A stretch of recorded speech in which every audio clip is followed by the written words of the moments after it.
सबैजनालाई नमस्कार। मेरो नाम चाहिँ बबी बस्नेत। आज चाहिँ हामी सलह किराको बारेमा चाहिँ थोरै के छ यो सलह किरा भनेको के हो, अहिले नेपालमा पछिल्लो समयमा चाहिँ सलह किरा आउन सक्दैन भन्ने कुरा पनि सुनिराखेको थियो समाचारमा, तर एकाएक नेपालमा सलह किरा चाहिँ देखिएको छ। त्यो विषयमा चाहिँ हामीहरू थप चर्चा गर्दैछौँ। अब यो कार्यक्रम सुरुमा चाहिँ हाम्रो कृषि गतिविधि र वाइप्याड नेपालको संयुक्त आयोजनामा चाहिँ यो कार्यक्रम चाहिँ राखिएको हो हैन। अब आजको हाम्रो गेस्ट हुनुहुन्छ हाम्रो Deepak Khanal sir, assistant professor, department of horticulture and plant protection, IAAS Paklihawa क्याम्पसबाट हामीसँग जोडिनु भएको छ। र आज उहाँले चाहिँ हामी के कुरामा डिस्कस गर्छौँ भन्दाखेरि सलह किरा के हो, अनि यसले अब अहिले त हाम्रो भर्खरै धान लगाउने सिजन चलेको छ, मकै छ हैन, अब कस्तो हुन्छ त्यसको प्रभाव भन्ने कुरामा चाहिँ हामी थप विशेष रूपमा चाहिँ चर्चा गर्छौँ। र आजको कार्यक्रमको चाहिँ मोडरेटरको रूपमा चाहिँ आज हामीलाई साथ दिँदै हुनुहुन्छ हाम्रो राजेश कुँवर दाजुले, र राजेश कुँवर दाजुलाई चाहिँ अबको कार्यक्रम चाहिँ अगाडि बढाउन चाहिँ म अनुरोध गर्छु, र दीपक खनाल सरलाई चाहिँ एज अ गेस्टको रूपमा आउनु भएको छ, उहाँलाई पनि कार्यक्रममा स्वागत गर्छु। Thank you so much Bobby भाइ। म सुनिएको छु है, am I audible? Yes yes yes यस।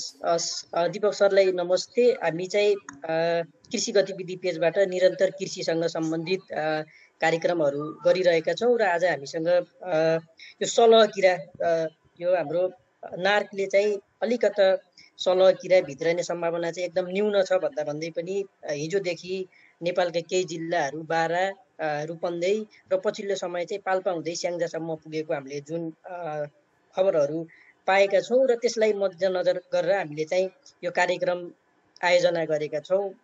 यो कार्यक्रमबाट चाहिँ पक्कै पनि किसानहरूलाई चाहिँ केही फाइदा पुगोस्। हामी जति पनि यो जुम मिटिङमा जोडिएका छौँ र फेसबुक लाइभमा जोडिएका कृषिसँग सम्बन्धित विद्यार्थीहरू छौँ, हामीले यो सेसनबाट सिकेका कुराहरू पक्कै पनि किसानको फिल्ड लेभलसम्म गएर हामीले जानेका कुराहरू, सिकेका कुराहरू चाहिँ पक्कै पनि डिसिमिनेट गर्छौँ होला भन्ने उद्देश्यले यो कार्यक्रम आयोजना गरेका छौँ। र म चाहिँ अब केही ढिला नगरिकन Deepak Khanal, assistant professor, department of horticulture and plant protection, IAAS पक्लियाबाट हामीसँग जोडिनु भएको छ। सरलाई स्वागत गर्न चाहन्छु सर। धन्यवाद राजेशजी। म अब सुरु गर्दा हुन्छ हैन? Sure sir, sure. यो राजेशको पहलमा कृषि गतिविधि र वाइप्याड नेपालको चाहिँ जुन संयुक्त कोअर्डिनेसनमा जुन कार्यक्रम गर्ने जमत गर्नुभयो, यहाँहरू सबैलाई धन्यवाद।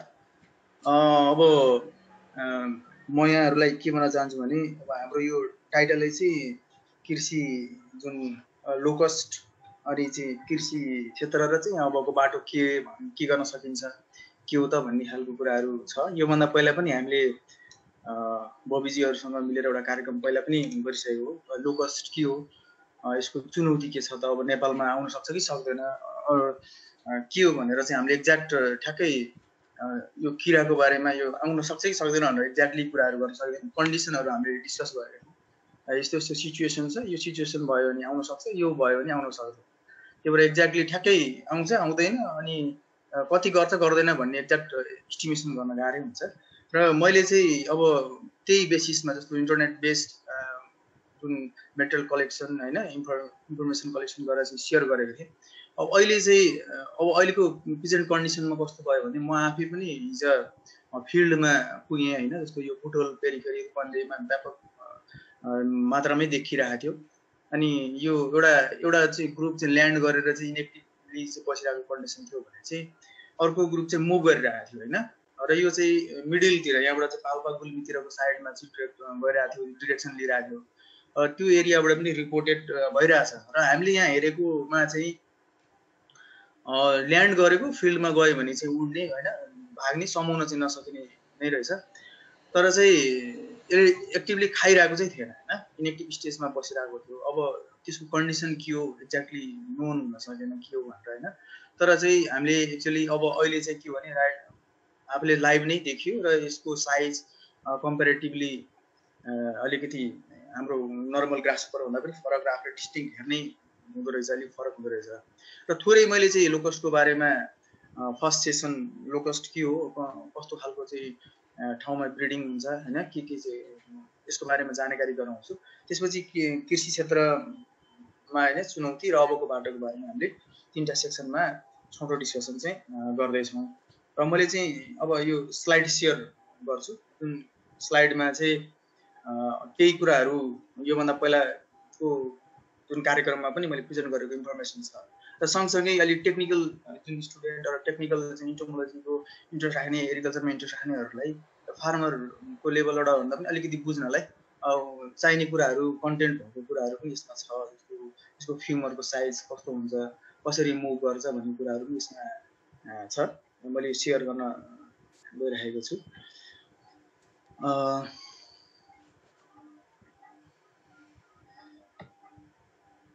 देखिरहेको छैन स्लाइड?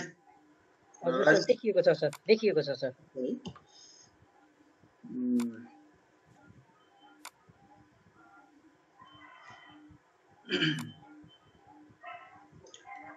फुल स्क्रिन सेयर छ। लोकस अफ थ्रेड टु नेपिस एग्रिकल्चर र नेपालमा चाहिँ अब यसको च्यालेन्जहरू थ्रेड के छ भनेर चाहिँ थोरै डिस्कस गर्दैछौँ। र यो लोकसको बारेमा हामीले पहिलादेखि नै सुनिराखेको, सलह भनेर चाहिँ मान्छेको एउटा थेगो जस्तो सलह आउन सक्छ, सलहले जस्तै खायो भन्ने खालको वर्डहरू चाहिँ सुनिराखेको नै हो। त यो सलह किराहरूको डिफ्रेन्ट चाहिँ species, generation species world wide पाइन्छ। यहाँनिर चाहिँ African migratory locust, oriental migratory locust, different टाइपको लोकस्ट छ, रेड लोकस्ट, ब्राउन लोकस्ट होइन, Moroccan locust, plague locust and tree locust हुन्छ। यो एउटा ग्रुप वर्ल्ड वाइड देखिने लोकस्ट हो। र हाम्रो यो एसिया, जुन साउथ एसिया प्लस यो यतापट्टिको अफ्रिकन रिजनमा चाहिँ मोस्ट प्रब्लमेटिक चाहिँ लोकस्ट भनेको चाहिँ यो अरू 3वटा लोकस्ट छ। र साउथ एसियामा मेनली देखिने लोकस्टहरू चाहिँ 3टा हो। त्यो चाहिँ डेजर्ट लोकस्ट, जुन हामीले यो यहाँ नेपालमा आउने भनेको आइसकेको होइन। र यो चाहिँ खास अफिसियली भेरिफाई यो स्पिसिस भनेर चाहिँ अथेन्टिक हामीले चाहिँ मात्र भन्दा पनि अफिसियली भेरिफाई भएर भनिएको चाहिँ छैन। तर यो डेजर्ट लोकस्ट हो र यो यहाँ आइसकेको चाहिँ छ, जुन होइन अफिसियली चाहिँ भएको छैन, तर हामीले चाहिँ देखेको चाहिँ डेजर्ट लोकस्ट हो। र बम्बे लोकस्टहरूको पनि प्रब्लम इन्डियाहरूमा देखिरहेको भन्न पाइन्छ। माइग्रेटरी लोकस्ट यिनीहरूको चाहिँ प्रब्लम देखिरहेको हुन्छ। र यो वर्ल्ड वाइड धेरै प्रब्लम भइराख्ने लोकस्ट भनेको चाहिँ डेजर्ट लोकस्ट हो। र यो लोकस्ट चाहिँ नर्मली चाहिँ यो ल्याटिन भल्गर इन्फर्मल वर्ल्डमा चाहिँ लोकस्ट भनिन्छ। ग्रासहोपर हो, हेर्दा ग्रासहोपर जस्तै, एक्ज्याक्टली ग्रासहोपर जस्तै नै देखिन्छ। र अलिकति साइज कम्पेरिटिभली अलिकति ठुलो साइजको देखिरहेको हुन्छ भने यो ग्रासहोपर्स, यो फटेङ्ग्रा किरा एक किसिमको फटेङ्ग्रा किरा नै हो, सामान्यतया बुझ्दाखेरि किसिमको फटेङ्ग्रा किरा हो। र यो यसको र फटेङ्ग्रा किराको बिहेभियरमा केही कुरा यस्तो पानीमा चाहिँ फरक हुन्छ, खाने होइन, र चाहिँ माइग्रेट गर्ने, मुभ गर्न सक्ने एउटा चाहिँ ग्रुपमा माइग्रेट गर्न सक्ने क्यापेसिटी चाहिँ यो लोकस्ट तलमा हुन्छ भने यो ग्रासहोपर चाहिँ त्यस्तो हुँदैन। यो चाहिँ सोलिटरी इन्डिभिजुअली खाइरहेको हुन्छ। र जहाँनिर प्रडक्सन हुन्छ अरू जहाँनिर रिप्रोडक्सन हुन्छ त्यही पेरिफेरीमा चाहिँ ग्रासहोपर बसेर खान्छ भने यसले चाहिँ रिप्रोडक्सन गरिसकेपछि अरू प्रोजेनी डेभलप गरिसकेपछि अर्को ठाउँमा चाहिँ माइग्रेट गरेर त्यो ठाउँमा चाहिँ एकदमै धेरै प्रब्लम गराउने, एग्रिकल्चरमा चाहिँ एकदमै प्रब्लम गराउने होइन, र भोकमरी नै ल्याउने खालको कन्डिसन चाहिँ क्रिएट गर्ने हुन्छ। त्यसले चाहिँ यसलाई प्लेग भनेर एफएले चाहिँ भनिसकेको कन्डिसन पनि छ होइन। र यो यहाँनिर मैले जुन पिक्चर राखेको छ साइजोप्टेरा ग्रिगेरिया भन्ने यो डेजर्ट लोकस्ट हो। र यो डेजर्ट लोकस्टको भने चाहिँ यो चाहिँ अलिकति माइग्रेटरी फेजको चाहिँ कलर चाहिँ यसमा देखिन्छ होइन। र डेजर्ट लोकस्ट जुन यसलाई नर्मली हेर्दाखेरि 3 to 5 मन्थको चाहिँ छ हुन्छ होइन। यसको लाइफ स्प्यान 3 to 5 मन्थ छ। अब यहाँनिर अब क्वेसन के आयो भने हामीसँग हिजो आइसकेको लोकस्टको एज कति हो होइन, एज कति हो, अब कति छ भने त्यसलाई मतलब हामीले चाहिँ थाहा पाउनु पर्ने हुन्छ होइन। 3 to 5 मन्थ अब लेट एजमा छ भने चाहिँ अब यसले चाहिँ गरेर ड्यामेजहरू कम्ती हुने चान्सेस हुनुभयो भने छिटो मर्ने चान्सेस हुन्छ। त्यो भएर ड्यामेज कम हुनसक्छ भन्ने हामीले चाहिँ एउटा चाहिँ एजुम्सन गर्न सक्छौँ। तर एफएओले चाहिँ जुन हामीलाई इन्फर्मेसन, जुन एफएओले राखेको इन्फर्मेसनमा के भनेको छ भने इमेच्योर एडल्ट भनेको छ, भनेको मेरो अर्ली स्टेजको एडल्टहरू हो यिनीहरू। भनेपछि यो 3 to 5 मन्थसम्म बाँच्न सक्ने भएको भएर फुल एरियामा चाहिँ मजाले बसेर यसले ड्यामेज गर्दै मुभ गर्न सक्ने चान्सेसहरू चाहिँ छ। र यो यसलाई चाहिँ यसको एयर करेन्टले चाहिँ अलिकति इफेक्ट गर्ने भएको भएर एयर करेन्ट मुभमेन्ट कता बढी छ प्लस यसको एज अर्ली स्टेज हो भनेपछि यसले चाहिँ जस ड्यामेज गर्न सक्ने कन्डिसन नै देखिन्छ भन्ने खालको एउटा चाहिँ हामीले एजुम्सन एक्सपेक्टेसन गर्न सक्छौँ होइन। र यसको चाहिँ लाइफ साइकल जस्तो ग्रासहोपर जस्तै एक होपर्स त्यसलाई निम्फ पनि भनिन्छ, अरू एडल्ट भनेर चाहिँ फाइनल स्टेजको एडल्ट माउ अरू वयस्कमा परिवर्तन भएको हुन्छ यसको होइन। र यसको यिनीहरूले एग लेइङ चाहिँ हेऱ्यो भने चाहिँ ब्याचेस अर पड्समा एग लेइङ गर्छ र 80 एउटा पडमा चाहिँ 80 ग्रेगारियस फेज एउटा दुईटा फेज हुन्छ, फेजको बारेमा हामी पछि डिस्कस गर्छौँ। ग्रेगारियसले चाहिँ 80 एग्स हुन्छ भने चाहिँ 90 to 160 चाहिँ सोलिटेरियस स्टेजको चाहिँ एगहरू चाहिँ त्यसमा पडमा रहिरहेको हुन्छ र 16 to 20 viable locust in one generation एकचोटिमा चाहिँ त्यति चाहिँ भाइबल प्रोडक्सन गर्न सक्छ भनेर भनिएको छ हैन। अनि चाहिँ अब यो यसलाई हेर्दाखेरि जस्तो 1 किलोमिटरको एरिया जुन स्क्वायर किलोमिटर एरियामा हेऱ्यो भने 1000 पड्ससम्म भेटिएको चाहिँ नर्मली चाहिँ जुन जहाँ ब्रिडिङ हुन्छ त्यो एरियामा 1000 पड्सहरू देखिन्छ। अब यसमा पड्समा कतिवटा छ भनेर मल्टिप्लाई गर्नलाई इन्टु 80 अर 90 to 160 गऱ्यो भने कतिसम्म त 1 किलोमिटर स्क्वायर कति छ त भनेर हामीले चाहिँ एउटा एस्टिमेट गर्न सक्छौँ। र एग चाहिँ जस्तो नर्मली एग लेइङ गर्ने डेप्थ भनेको 5 to 15 cm डेप्थमा एग लेइङ गर्ने गर्छ र यो विदिन 2 विक्समा चाहिँ ह्याच हुने भन्छ। टेम्परेचर डिपेन्ड हो, अप टु 65 डेजसम्म पनि यो चाहिँ त्यहाँ बसिराखेर त्यसपछि चाहिँ ह्याचिङ हुने कन्डिसन हुन्छ। र त्यो फिमेलले जुन एग लेइङ गर्नु भन्दा पहिलापट्टि 10 to 12 cm त्यो लेयरमा चाहिँ मोइस्चरको कति छ त, मोइस्ट छ कि छैन भनेर चेक गरेर मोइस्ट छ भने मात्रै यसले चाहिँ एग लेइङ गर्छ। र मोइस्ट होइन कन्डिसनमा चाहिँ जस्तो अलिकति त्यो के अरे मोइस्चरसँग पनि यसको रिलेसनसिप देखिन्छ होइन। सँगसँगै 15 to 35 डिग्री सेन्टिग्रेड चाहिँ यसको लागि फेभरेबल टेम्परेचर हो होइन। फेभरेबल टेम्परेचर चाहिँ त्यति हुन्छ र त्यो भयो भने चाहिँ मात्र ह्याचिङको लागि एकदमै राम्रो देखिने भयो होइन। अनि फेरि चाहिँ होपर्स, त्यसको यो एग्सहरूबाट निक्लिएको चाहिँ जुन इमेच्योर्सहरू हुन्छ तिनीहरूलाई होपर्स भन्ने गरिन्छ। र होपर्सहरूलाई चाहिँ फेभरेबल टेम्परेचर भनेको 24 to 32 डिग्री सेन्टिग्रेड चाहिँ एकदम उपयुक्त चाहिँ हुन जान्छ यसको लागि। अनि यो यिनीहरूले चाहिँ जस्तो ह्याचिङ भइसकेपछि 5 इंच स्टार 5वटा चाहिँ इंच स्टार फेज कम्प्लिट गर्छ, मोल्डिङ गर्छ एउटा स्टेजबाट चाहिँ जुन casting off skin or shedding skin, यो स्किन चेन्ज हुँदै यो डेभलप हुँदै चाहिँ 6 के अरे इंच स्टार चेन्ज गरिरहेको हुन्छ। र यो म्याक्सिमम सोलिटरी फेजहरूको यसमा चाहिँ 6 स्टेज 6 स्टारसम्म पनि भेटिन्छ नर्मल्ली। र यो यसको लागि favourable temperature 24 to 32 degree centigrade हो, अघि नै हामीले भनिसकेको छ होइन। र यो चाहिँ मोस्टली र यिनीहरू चाहिँ होपर्सहरू जब यो चाहिँ डेभलप भइसक्यो यिनीहरूले ब्यान्ड बनाउँछ। होपर्सको ब्यान्ड भनेको चाहिँ जब होपर्सहरूमा राम्रोसँग विङ डेभलप भइसकेको हुँदैन, डेभलपिङ फेजमा हुन्छ, यिनीहरू चाहिँ ब्यान्डहरू चाहिँ ग्रुपमा चाहिँ बन्दै जाने हो क्या। ब्यान्ड भनेको चाहिँ मासहरू बन्दै जाने, ब्यान्ड भन्छ।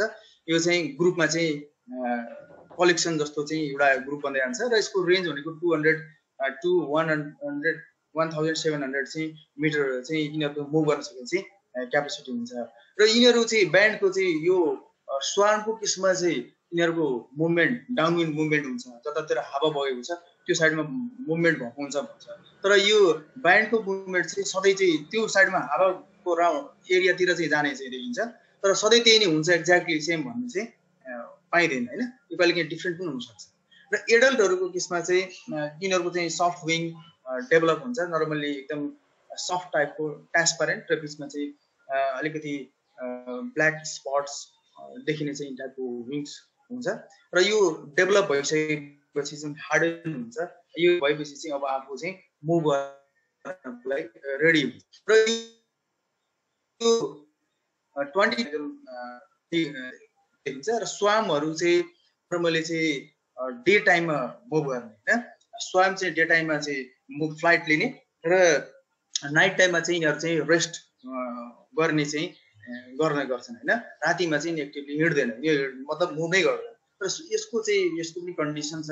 सोलिटरी फेज चाहिँ रातिमा एक्टिभ हुने, रातिमा मुभ गर्ने, तर चाहिँ ग्रेगारियस फेज चाहिँ डे टाइममा हिँड्ने भनिन्छ। त्यही भएर चाहिँ हामीसँग आएको डे टाइममा मुभ गरेको इन्सेक्ट चाहिँ यो अब यो ग्रेगारियस नै हो भनेर हामीले यहाँबाट भन्न सकिन्छ। र यो सोलिटरी चाहिँ सबै एरियामा चाहिँ मुभ गरिरहेको भेटिँदैन र फेज चेन्ज गर्ने कन्डिसन त जुनसुकै स्टेजमा पनि हुन्छ। र स्वामको कन्डिसन हेर्दाखेरि अब हामीले हिजो चाहिँ अलिकति क्लाउडी थियो, क्लाउडी भएको भएर अलिक क्लाउडले गर्दा के क्लियर हुन पाएन भने माथिपट्टि देखेको चाहिँ ब्ल्याक कलरको जुन क्लाउडी देखिरहेको थियो त्यो चाहिँ यसकै स्वार्म हो अरू माथिको क्लाउड हो भन्ने म अलिकति कन्फ्युज पनि बनाइराखेको थियो। अब क्लियर चाहिँ अलिकति स्काई एकदम क्लियर हुन्थ्यो भने चाहिँ त्यो स्वाम टोटली यति यो स्वाम रहेछ पुरै भनेर नि हामीले चाहिँ एउटा हेर्न चाहिँ स्वामको चाहिँ दुईटा टाइपको स्वाम छ लो फ्लाइङ 6 तलपट्टिको चाहिँ सिटमा त लो लेभलमा चाहिँ मुभ गर्ने सिट हुन्छ यो हैन हाई एयर कन्डिसनमा चाहिँ फेरि अर्को स्टडी फर्म भनेर चाहिँ फेरि ड्युरिङ कुल सिजनमा चाहिँ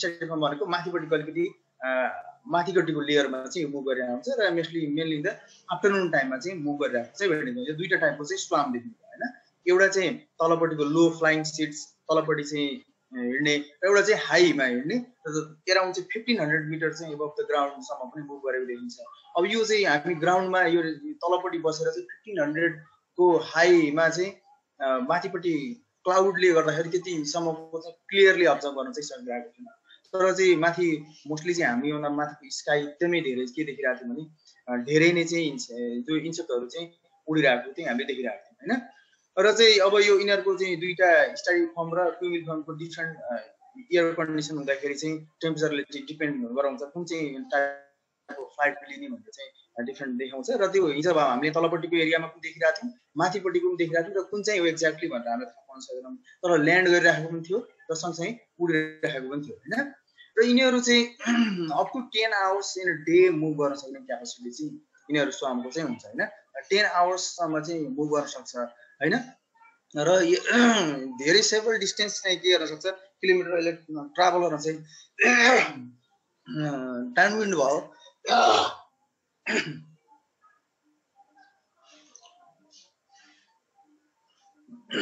सरी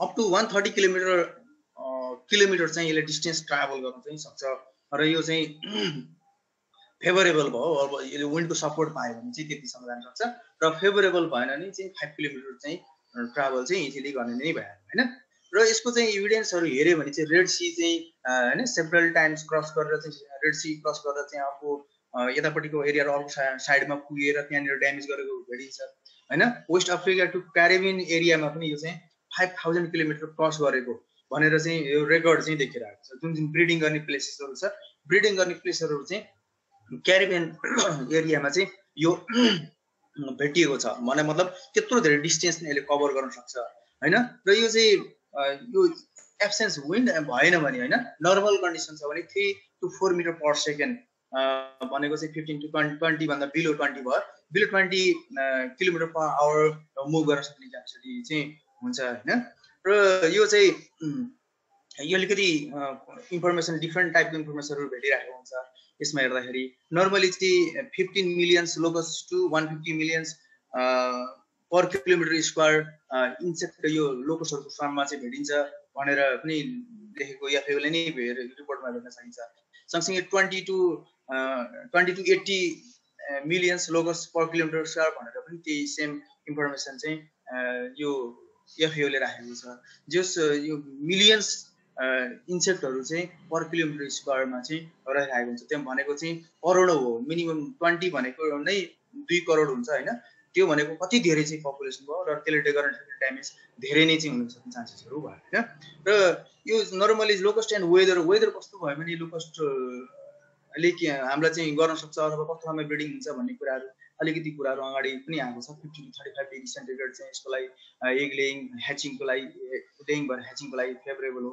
होपर्सहरूको लागि 24 to 32 डिग्री सेन्टिग्रेड एकदमै ठिक छ अनि 20 to 20 डिग्री सेन्टिग्रेड चाहिँ एडल्ट फार्मको लागि ठिक छ र अहिलेको क्लाइमेट भनेको त्यस्तै टाइपको नै देखिन्छ होइन र चाहिँ अब जब यो टेम्परेचर पाइसक्यो भनेपछि चाहिँ यो नर्मल चाहिँ सन्नी छ क्लाउड छैन भने 15 to 17 डिग्री सेन्टिग्रेड पनि एनफ छ यो चाहिँ ट्राभल गर्नलाई स्वामलाई चाहिँ फ्लाइट लिनको लागि नभए भने चाहिँ क्लाउडी कन्डिसन छ भने 20 to 26 डिग्री सेन्टिग्रेड क्लाउडी जस्तो यहाँ बुडलको कन्डिसनमा पनि हिजो चाहिँ जस यही पेरिफेरीमै टेम्परेचर थियो 23 भन्दा त माथि नै 26 भन्दा माथि नै थियो जस्तै क्लाउडी थियो सँगसँगै यो टाइपको टेम्परेचर पनि अलिकति माथि नै थियो र यस्तोमा मुभ गरिरहेको एकदमै धेरै नै देखिरहेको थियो होइन लेट आफ्टरनुनमा चाहिँ एकदम धेरै नै देखिरहेको थियो र यसलाई चाहिँ लोकस्टलाई चाहिँ विन्ड मुभमेन्टले एकदमै धेरै कतापट्टि माइग्रेट गराउने कतापट्टि ल्याउने भन्नेमा एकदमै त्यस्तै रोल गरिरहेको हुन्छ होइन र 6 to 7 भन्दा माथिपट्टि भयो भने यिनीहरूले चाहिँ नर्मली चाहिँ टेकअप नलिने भनेर पनि भनेको चाहिँ इभिडेन्सहरू पाइरहेको छ र यो मोइस्चरको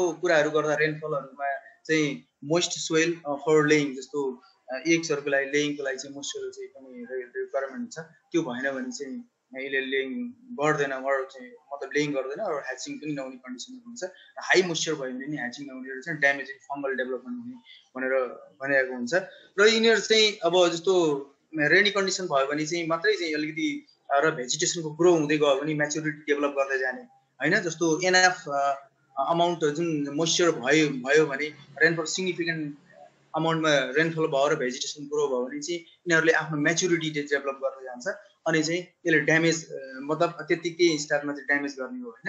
र सिग्निफिकेन्ट लेभलमा चाहिँ जस्तो स्वानको केसमा हेऱ्यो भने they are in the area that receive significant amount of rain recently. जस्तो हाम्रो पेरिफेयरमा अहिले मजाले पानी परिरहेको कन्डिसन छ र भेजिटेसन ग्रो भइरहेको छ र त्यस्तो ठाउँमा यिनीहरू ल्यान्ड गऱ्यो भने चाहिँ यिनीहरूले चाहिँ म्याच्युरिटी चाहिँ स्टार्ट टु गेट म्याच्योर होइन इजिली भनेर भनिरहेको छ। जस्तो हामीले अहिले जुन एफएले गरेको रिपोर्टिङमा पनि के भनेको छ early stage of immature adults भनेको छ।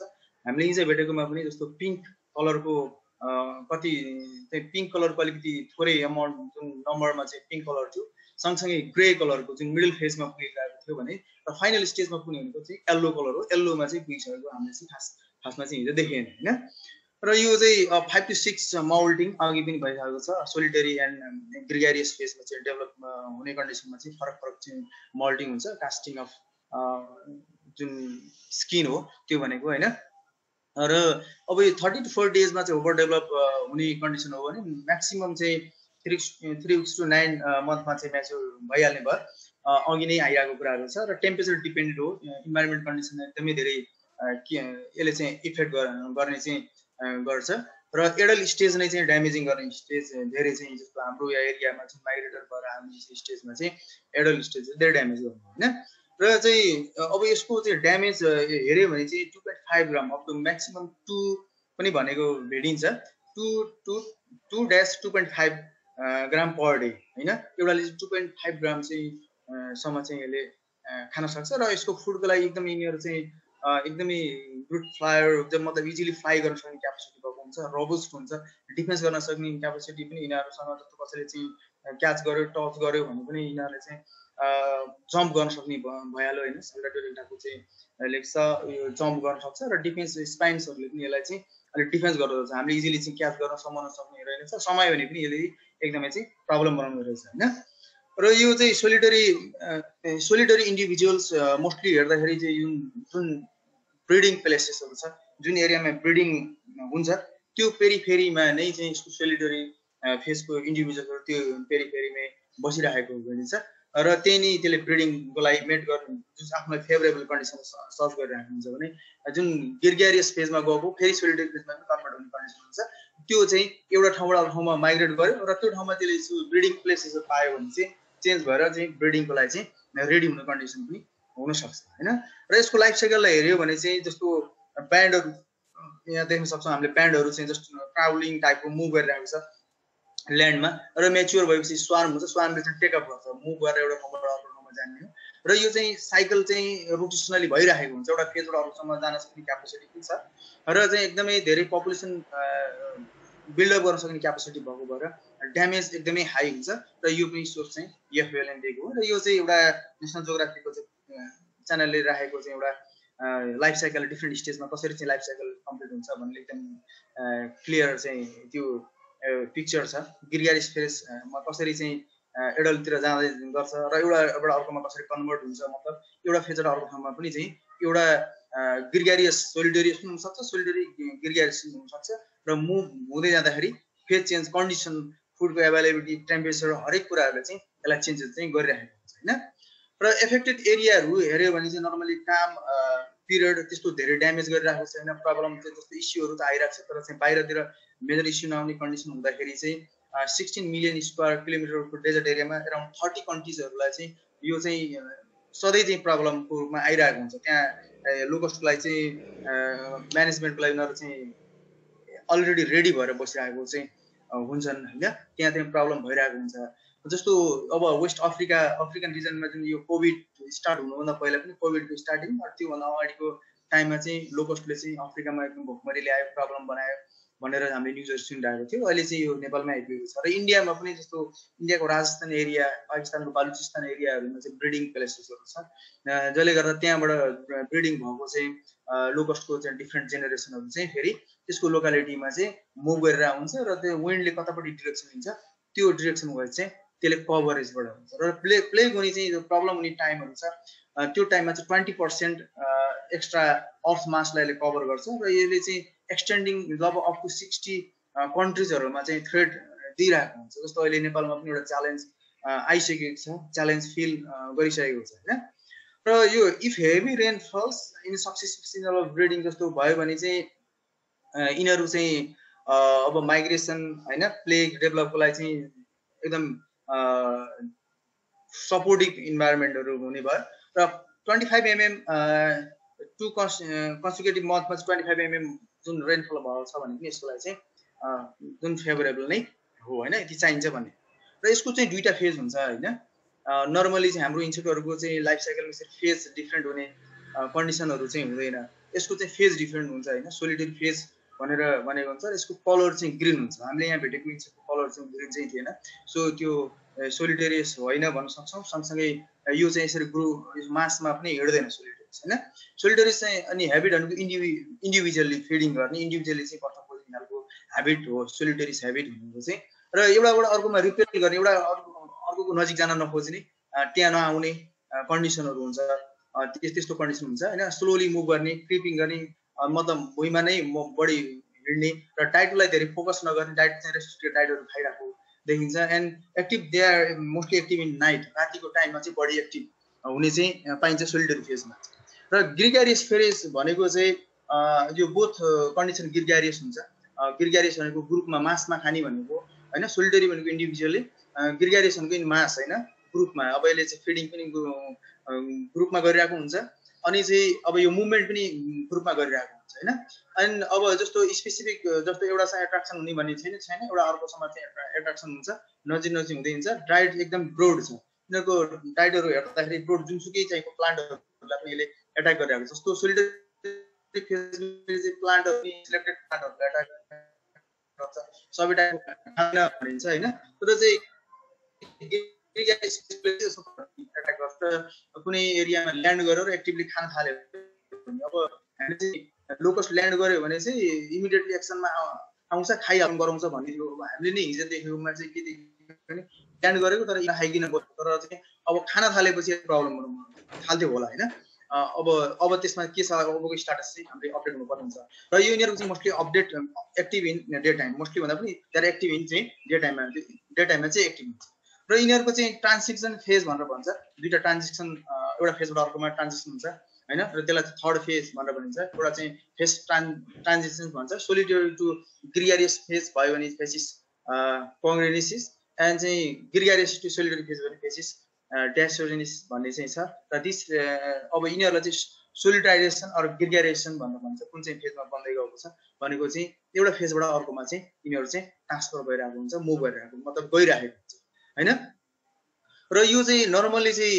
अब यो कस्तो कन्डिसनमा चाहिँ यसको यो पपुलेसन बिल्डअप हुने अरू कसरी चाहिँ माइग्रेट हुने भन्ने कन्डिसन चाहिँ यो स्लाइडमा चाहिँ छ सुइटेबल कन्डिसन भयो होइन भेजिटेसन ग्रोथ राम्रो छ भने चाहिँ सेरोटोनिन ब्रेनमा चाहिँ सेरोटोनिन जस्तो यिनीहरू चाहिँ नजिक एउटा अर्कोमा टच हुन आउँछ एउटाले अर्कोलाई छुन थाल्छ होइन विदिन 4 आवर्सै भन्छ 4 घन्टामै धेरै कुराहरू चेन्जहरू भइरहेको हुन्छ भनेर हुन्छ एउटा अर्कोमा टच हुँदै गएपछि सेरोटोनिन भन्ने हर्मोन प्रडक्सन गरिरहेको हुन्छ यिनीहरूले र त्यो सेरोटोनिन हर्मोनले के हुन्छ फेरि अर्कोले एउटा चाहिँ एउटा अर्कोसँग क्लोज भयो नजिक भयो टच भयो भने चाहिँ त्यसले चाहिँ इजी फिल गर्ने कम्फर्टेबल फिल गर्ने हुन थाल्छ क्या पहिला चाहिँ त्यस्तो हुन्थेन तर चाहिँ अहिले के हुन्छ इजी कम्फर्टेबल फिल गर्न थाल्छ होइन र चाहिँ यिनीहरू चाहिँ अब एडल्टले के गर्न सक्छ फ्लाइटहरू लिने स्वामहरू चाहिँ क्लाइमेटिक मतलब अब फेभरेबल क्लाइमेट भयो भने चाहिँ एक ठाउँबाट अर्को ठाउँ चाहिँ मुभ गर्न थाल्छ होइन र चाहिँ अब यिनीहरू चाहिँ यो लेग्समा चाहिँ हेड हुन्छ त्यसले चाहिँ एउटाले अर्कोलाई चाहिँ टच गर्दाखेरि चाहिँ यो फिल गर्ने हो फिल गरिसकेपछि चाहिँ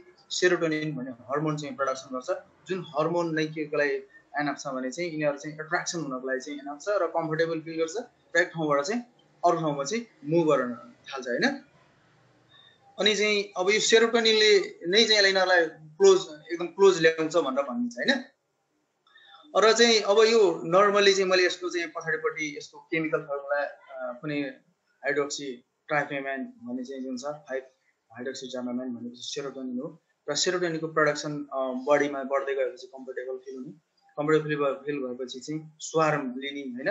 र त्यो प्रिको साइड हो, जो यो जरुरी नै छ, यो नभइकन चाहिँ स्वार्मिङ मतलब अगाडिपट्टि मुभ गर्न सक्दैन। र यसको कन्डिसनहरू हेऱ्यो भने चाहिँ सेरोटोनिनको कन्डिसन लेभलले नै चाहिँ कलरहरू चेन्जेसमा पनि इफेक्ट गर्दै जान्छ भनेको छ।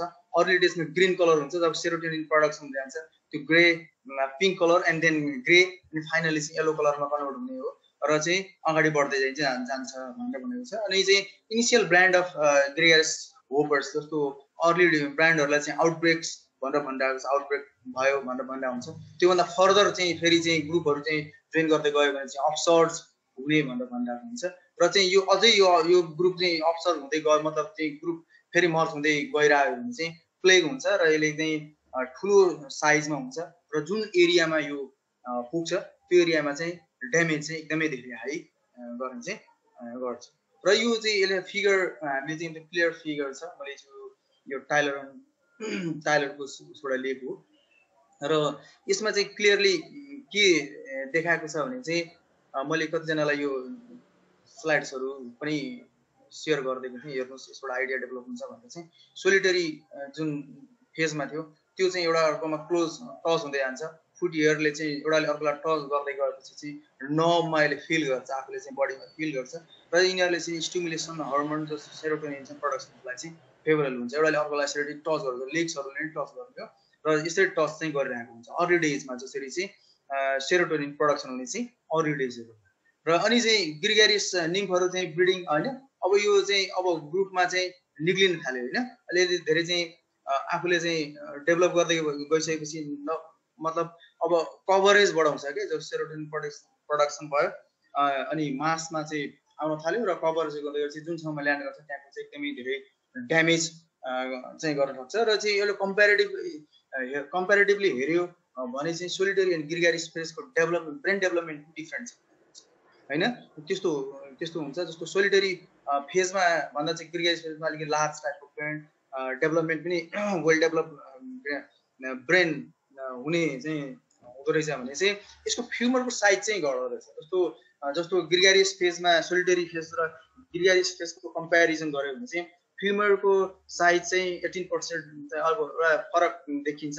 र यसले चाहिँ के गर्छ भन्दा यसको साइज घट्दैमा चाहिँ साइज घटेपछि वेट घट्यो र त्यो वेट गरिसकेपछि त्यही एनर्जीले चाहिँ एरिया कभरेज बढी होस् भन्नको लागि यिनीहरूको चाहिँ साइज फ्युमर साइज पनि चाहिँ घटेको चाहिँ हुँदो रहेछ। जस्तो यो ग्रिगेरियस फेजको केसेसहरूमा चाहिँ फरक हुने चाहिँ देखियो होइन। र चाहिँ यो अब कहाँनिर चाहिँ यो स्वामहरू कता कता मोस्टली चाहिँ कता कता जान्छ भन्ने कुराहरू छ। मेनली चाहिँ अब यो यहाँनिर कलरले चाहिँ सोलिटरी रेन्ज भनेर यहाँ कलर पिक्चर छ एउटा म्यापमा देखाइरहेको छ, सोलिटरी रेन्ज भनेर एउटा देखाएको छ होइन। अनि स्वार्मिङ रेन्ज, स्वार्मिङ भएर बाहिर जाने कभर गर्ने चाहिँ सोलिटरी रेन्जको चाहिँ प्राय भइराख्ने एरियाहरू हो भने स्वार्मिङ रेन्ज भनेको चाहिँ बाहिरपट्टिको पेरिफेरी चाहिँ मुभ गरेर चाहिँ कभर गर्ने एरियाहरू, जुन ठाउँमा चाहिँ स्वार्मिङ एरियाहरू छ त्यो एरियामा चाहिँ प्रब्लम चाहिँ भइराखेको हुन्छ। र लोकस्ट चाहिँ यो हायोसायामाइन भन्ने एउटा चाहिँ सब्स्टान्स प्लान्टमा पाइने सब्स्टान्ससँग एउटा रिलेसनसिप छ। यो चाहिँ एउटा लिटरेचरमा मैले भेटेको थिएँ। यसले चाहिँ जस्तो अल्कोलोइड्सहरू हो, यो चाहिँ हायोसायामाइन भन्ने अल्कोलोइड्स हो, HSC भन्ने। र यो सोलिटरी फेजको इन्सेक्टले यो चाहिँ हायोसायामाइनलाई प्रिफर गर्दैन।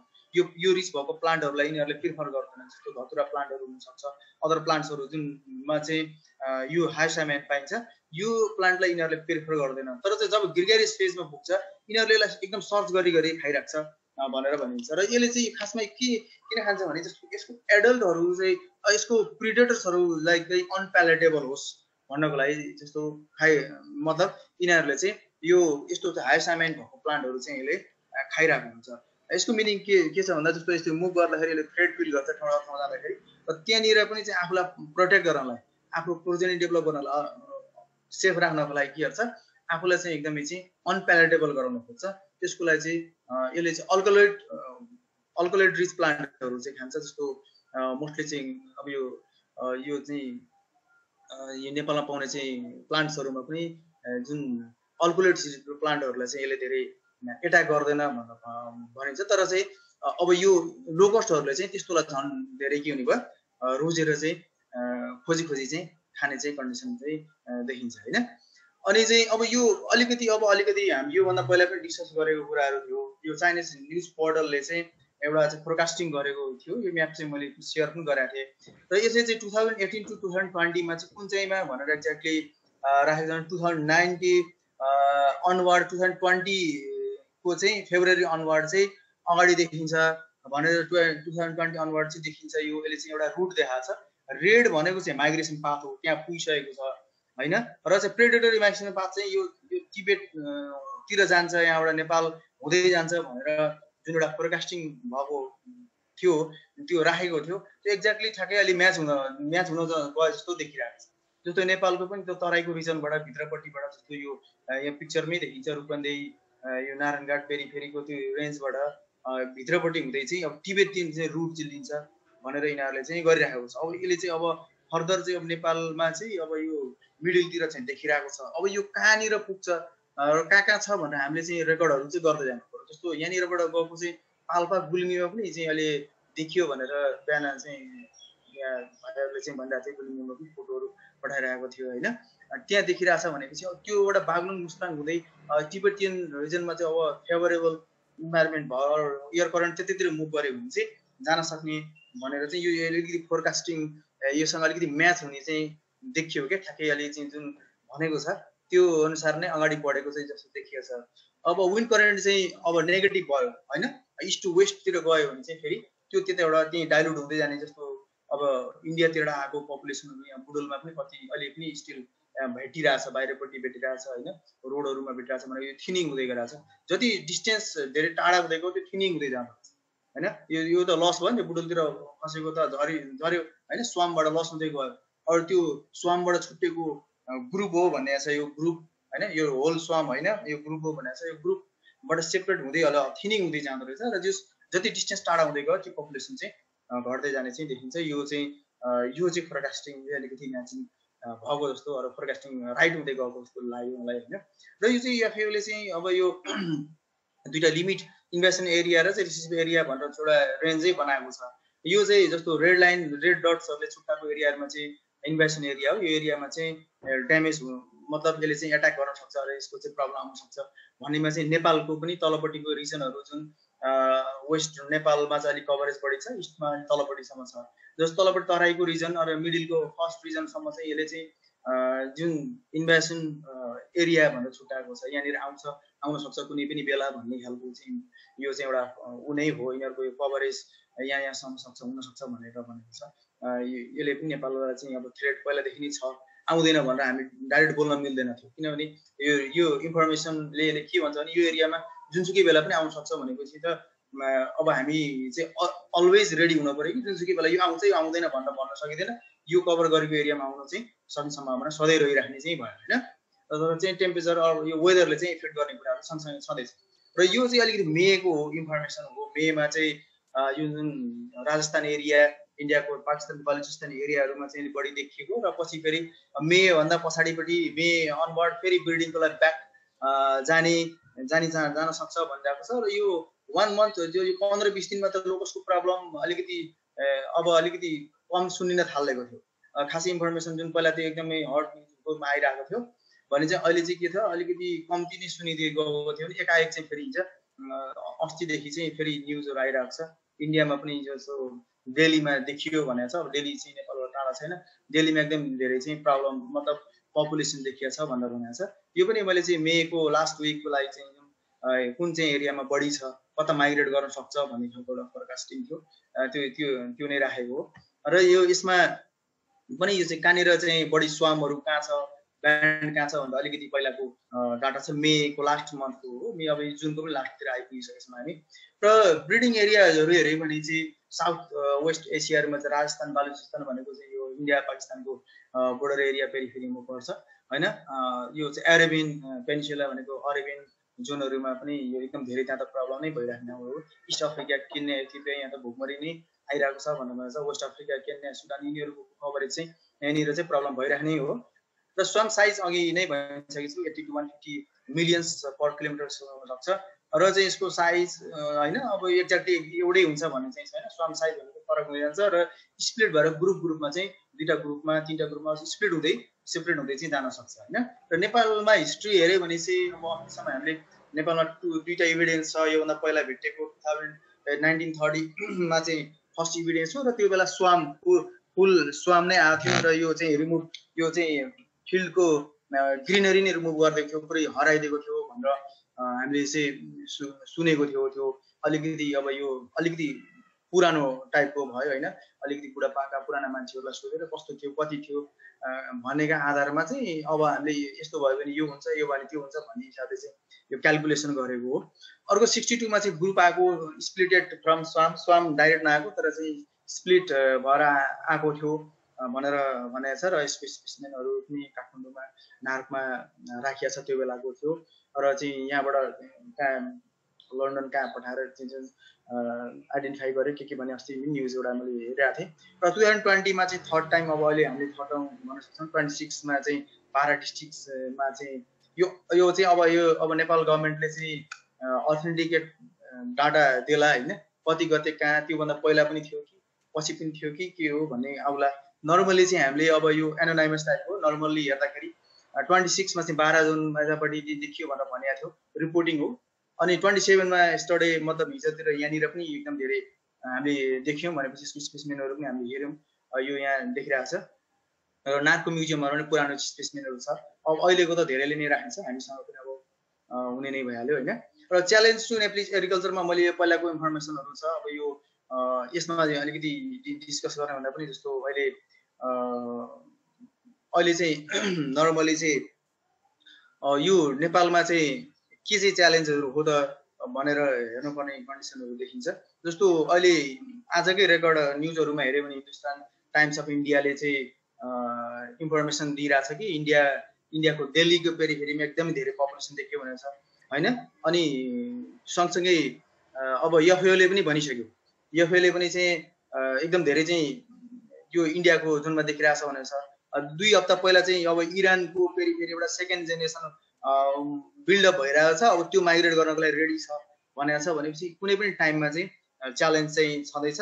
र यो नेपालमा चाहिँ कतिजना साइन्टिस्टहरूले कतिजना चाहिँ एक्सपर्टहरूले अब नेपालमा नआउनु सक्छ भनेर चाहिँ भन्नको रिजन चाहिँ के थियो भने चाहिँ नेपालमा चाहिँ मेनली चाहिँ मनसुनको रेन अब इस्ट टु वेस्ट मनसुन चाहिँ विन्ड चाहिँ छ। इस्ट झापादेखि चाहिँ हाम्रो वेस्टतिर मुभ गर्ने भएको भएर अब हाम्रो अलिकति वेस्ट टु इस्ट भएको भए प्रोबेबिलिटी बढी थियो, तर चाहिँ इस्ट टु वेस्ट भएर कम हुन्छ भनेर भनिएको सुनेको थियो।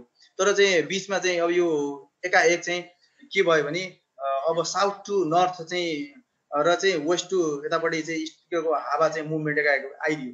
त्यसले गर्दाखेरि इन्डियातिरको जुन इन्सेक्ट त्यहाँ प्रिभेल थियो, जुन रहिरहेको थियो, त्यो चाहिँ नेपालतिर त्यो स्वाम चाहिँ नेपालमा मुभ गरेको भनेर भनेको छ। र यो फर्दर अब भोलि बिहानसम्म जस्तो राति आज राति 12-1 बजीसम्म पनि विन्ड मुभमेन्ट चाहिँ साउथदेखि नर्थसम्म चाहिँ जाने भनेको छ। त्यो भइसकेपछि चाहिँ अब नजिकै नेपालको नजिकैको अब जस्तो इन्डियाको उत्तर प्रदेशको 12वटा डिस्ट्रिक्टमा पनि अहिले अलर्ट गराइरहेको छ, च्यालेन्ज छ भनेर अलर्ट गराइरहेको छ। त्यो भएको भएर चाहिँ अब जुनसुकै बेला पनि नेपालतिर अझै पनि आउन सक्ने चान्सेसहरू चाहिँ छ। जस्तो हावाको मुभमेन्ट चाहिँ फोरकास्टिङ हेर्दा विन्ड मुभमेन्ट फोरकास्टिङ हेर्दाखेरि चाहिँ राति 12-1 बजीसम्म चाहिँ अझै पनि साउथ टु नर्थ जाने भनेर भनेको छ। यसले गर्दाखेरि आउने चान्स भयो। र अब डिस्प्लेसमेन्ट हेऱ्यो भने दिल्लीमा देखिएको छ। अब यो 500 किलोमिटर नेपालबाट चाहिँ डिस्प्लेसमेन्ट हेर्दाखेरि 500 किलोमिटरमा चाहिँ इन्डियाले अलर्ट गराइराखेको छ होइन। 500 किलोमिटरमा चाहिँ नेपालबाट 500 किलोमिटरको डिस्टेन्स जुन चाहिँ छ त्यो एरियामा इन्सेक्ट आउन सक्ने भनेर इन्डियाले अलर्ट गराएर राखिराखेको कन्डिसन छ। 600 किलोमिटर चाहिँ दिल्ली छ जुन नेपालबाट, त्यसमा चाहिँ नेपालबाट भन्दा पनि जस्तो यो हाम्रो सेन्ट्रल नेपालबाट होइन, जस्तो महेन्द्रनगर एरियाबाट त अझै नजिकै पर्ने चान्सेसहरू छ होइन। 300 किलोमिटरमा पर्छ त्यो एरियामा चाहिँ आउनलाई चाहिँ 18 आवर्स टु 36 आवरको फ्लाइट मतलब अब 1-2 डेजमा चाहिँ आउन सक्ने चान्सेसहरू चाहिँ देखिन्छ है। अब टोटल चाहिँ फुल फ्लाइट लिन सक्यो भने भनेर चाहिँ देखिन्छ। अब यो चाहिँ प्रोबेबिलिटीको मात्रै कुराहरू भइहाल्यो। र चाहिँ अब यो चाहिँ यसको ब्रिडिङ प्लेसेस नेपालमा चाहिँ अहिलेसम्म आइडेन्टिफाइड छैन। यो ब्रिडिङ प्लेसेसहरू कुनै पनि ठाउँ जुन चाहिँ यसको लागि फेभरेबल लुज सोइल जुन डेजर्टको टाइपको सोइलहरू चाहिँ भएको एरियाहरू छैन। सो अब यो ल्यान्ड गरिसकेपछि एउटा फेदर अर्को फेजमा गएर चाहिँ यसले चाहिँ ब्रिडिङ गर्न सक्ने चान्सेस थियो। इन केस अब हामीले स्टडी हाम्रो कम भएर यस्तो ब्रिडिङ प्लेसेसहरू नभएको थाहा नभएको हुन सक्छ। सो त्यस्तो खालको स्टडी गर्न पनि जरुरी छ, कस्तो कस्तो ठाउँहरूमा गर्न सक्छ होइन। अब जस्तो अलिकति पानी कम पर्ने ठाउँहरू, अब हाम्रो यतापट्टि अलिकति माथिपट्टिको जुन मिडल अलिकति हाइलतिरको हाई हिलमा त भर्खरै नहो होला, तर चाहिँ यसको लागि फेभरेबल प्लेसहरू कुन कुन छ भनेर चाहिँ स्टडी गर्न काम गरिरहेको छ। अब कस्तो कस्तो ठाउँमा ब्रिडिङ गर्न सक्छ त्यो स्टडी जरुरी छ। नेक्स्ट जेनेरेसन कसरी आउन सक्छ, कहाँ आइपुगेको छ भनेर हामी अलवेज अलर्ट भएर बस्नुपर्ने कन्डिसन छ होइन। र कति चाहिँ डिस्टेन्स कभर गर्न सक्छ भनेर चाहिँ यो मेट्रोलोजिकल स्टेसनसँग कोलाबोरेसन गरेर चाहिँ विन्ड मुभमेन्ट कति छ, कहाँसम्म पुग्छ भनेर हामीले चाहिँ त्यसलाई चाहिँ त्यसको प्रोबेबिलिटी चाहिँ हेर्न सक्छौँ।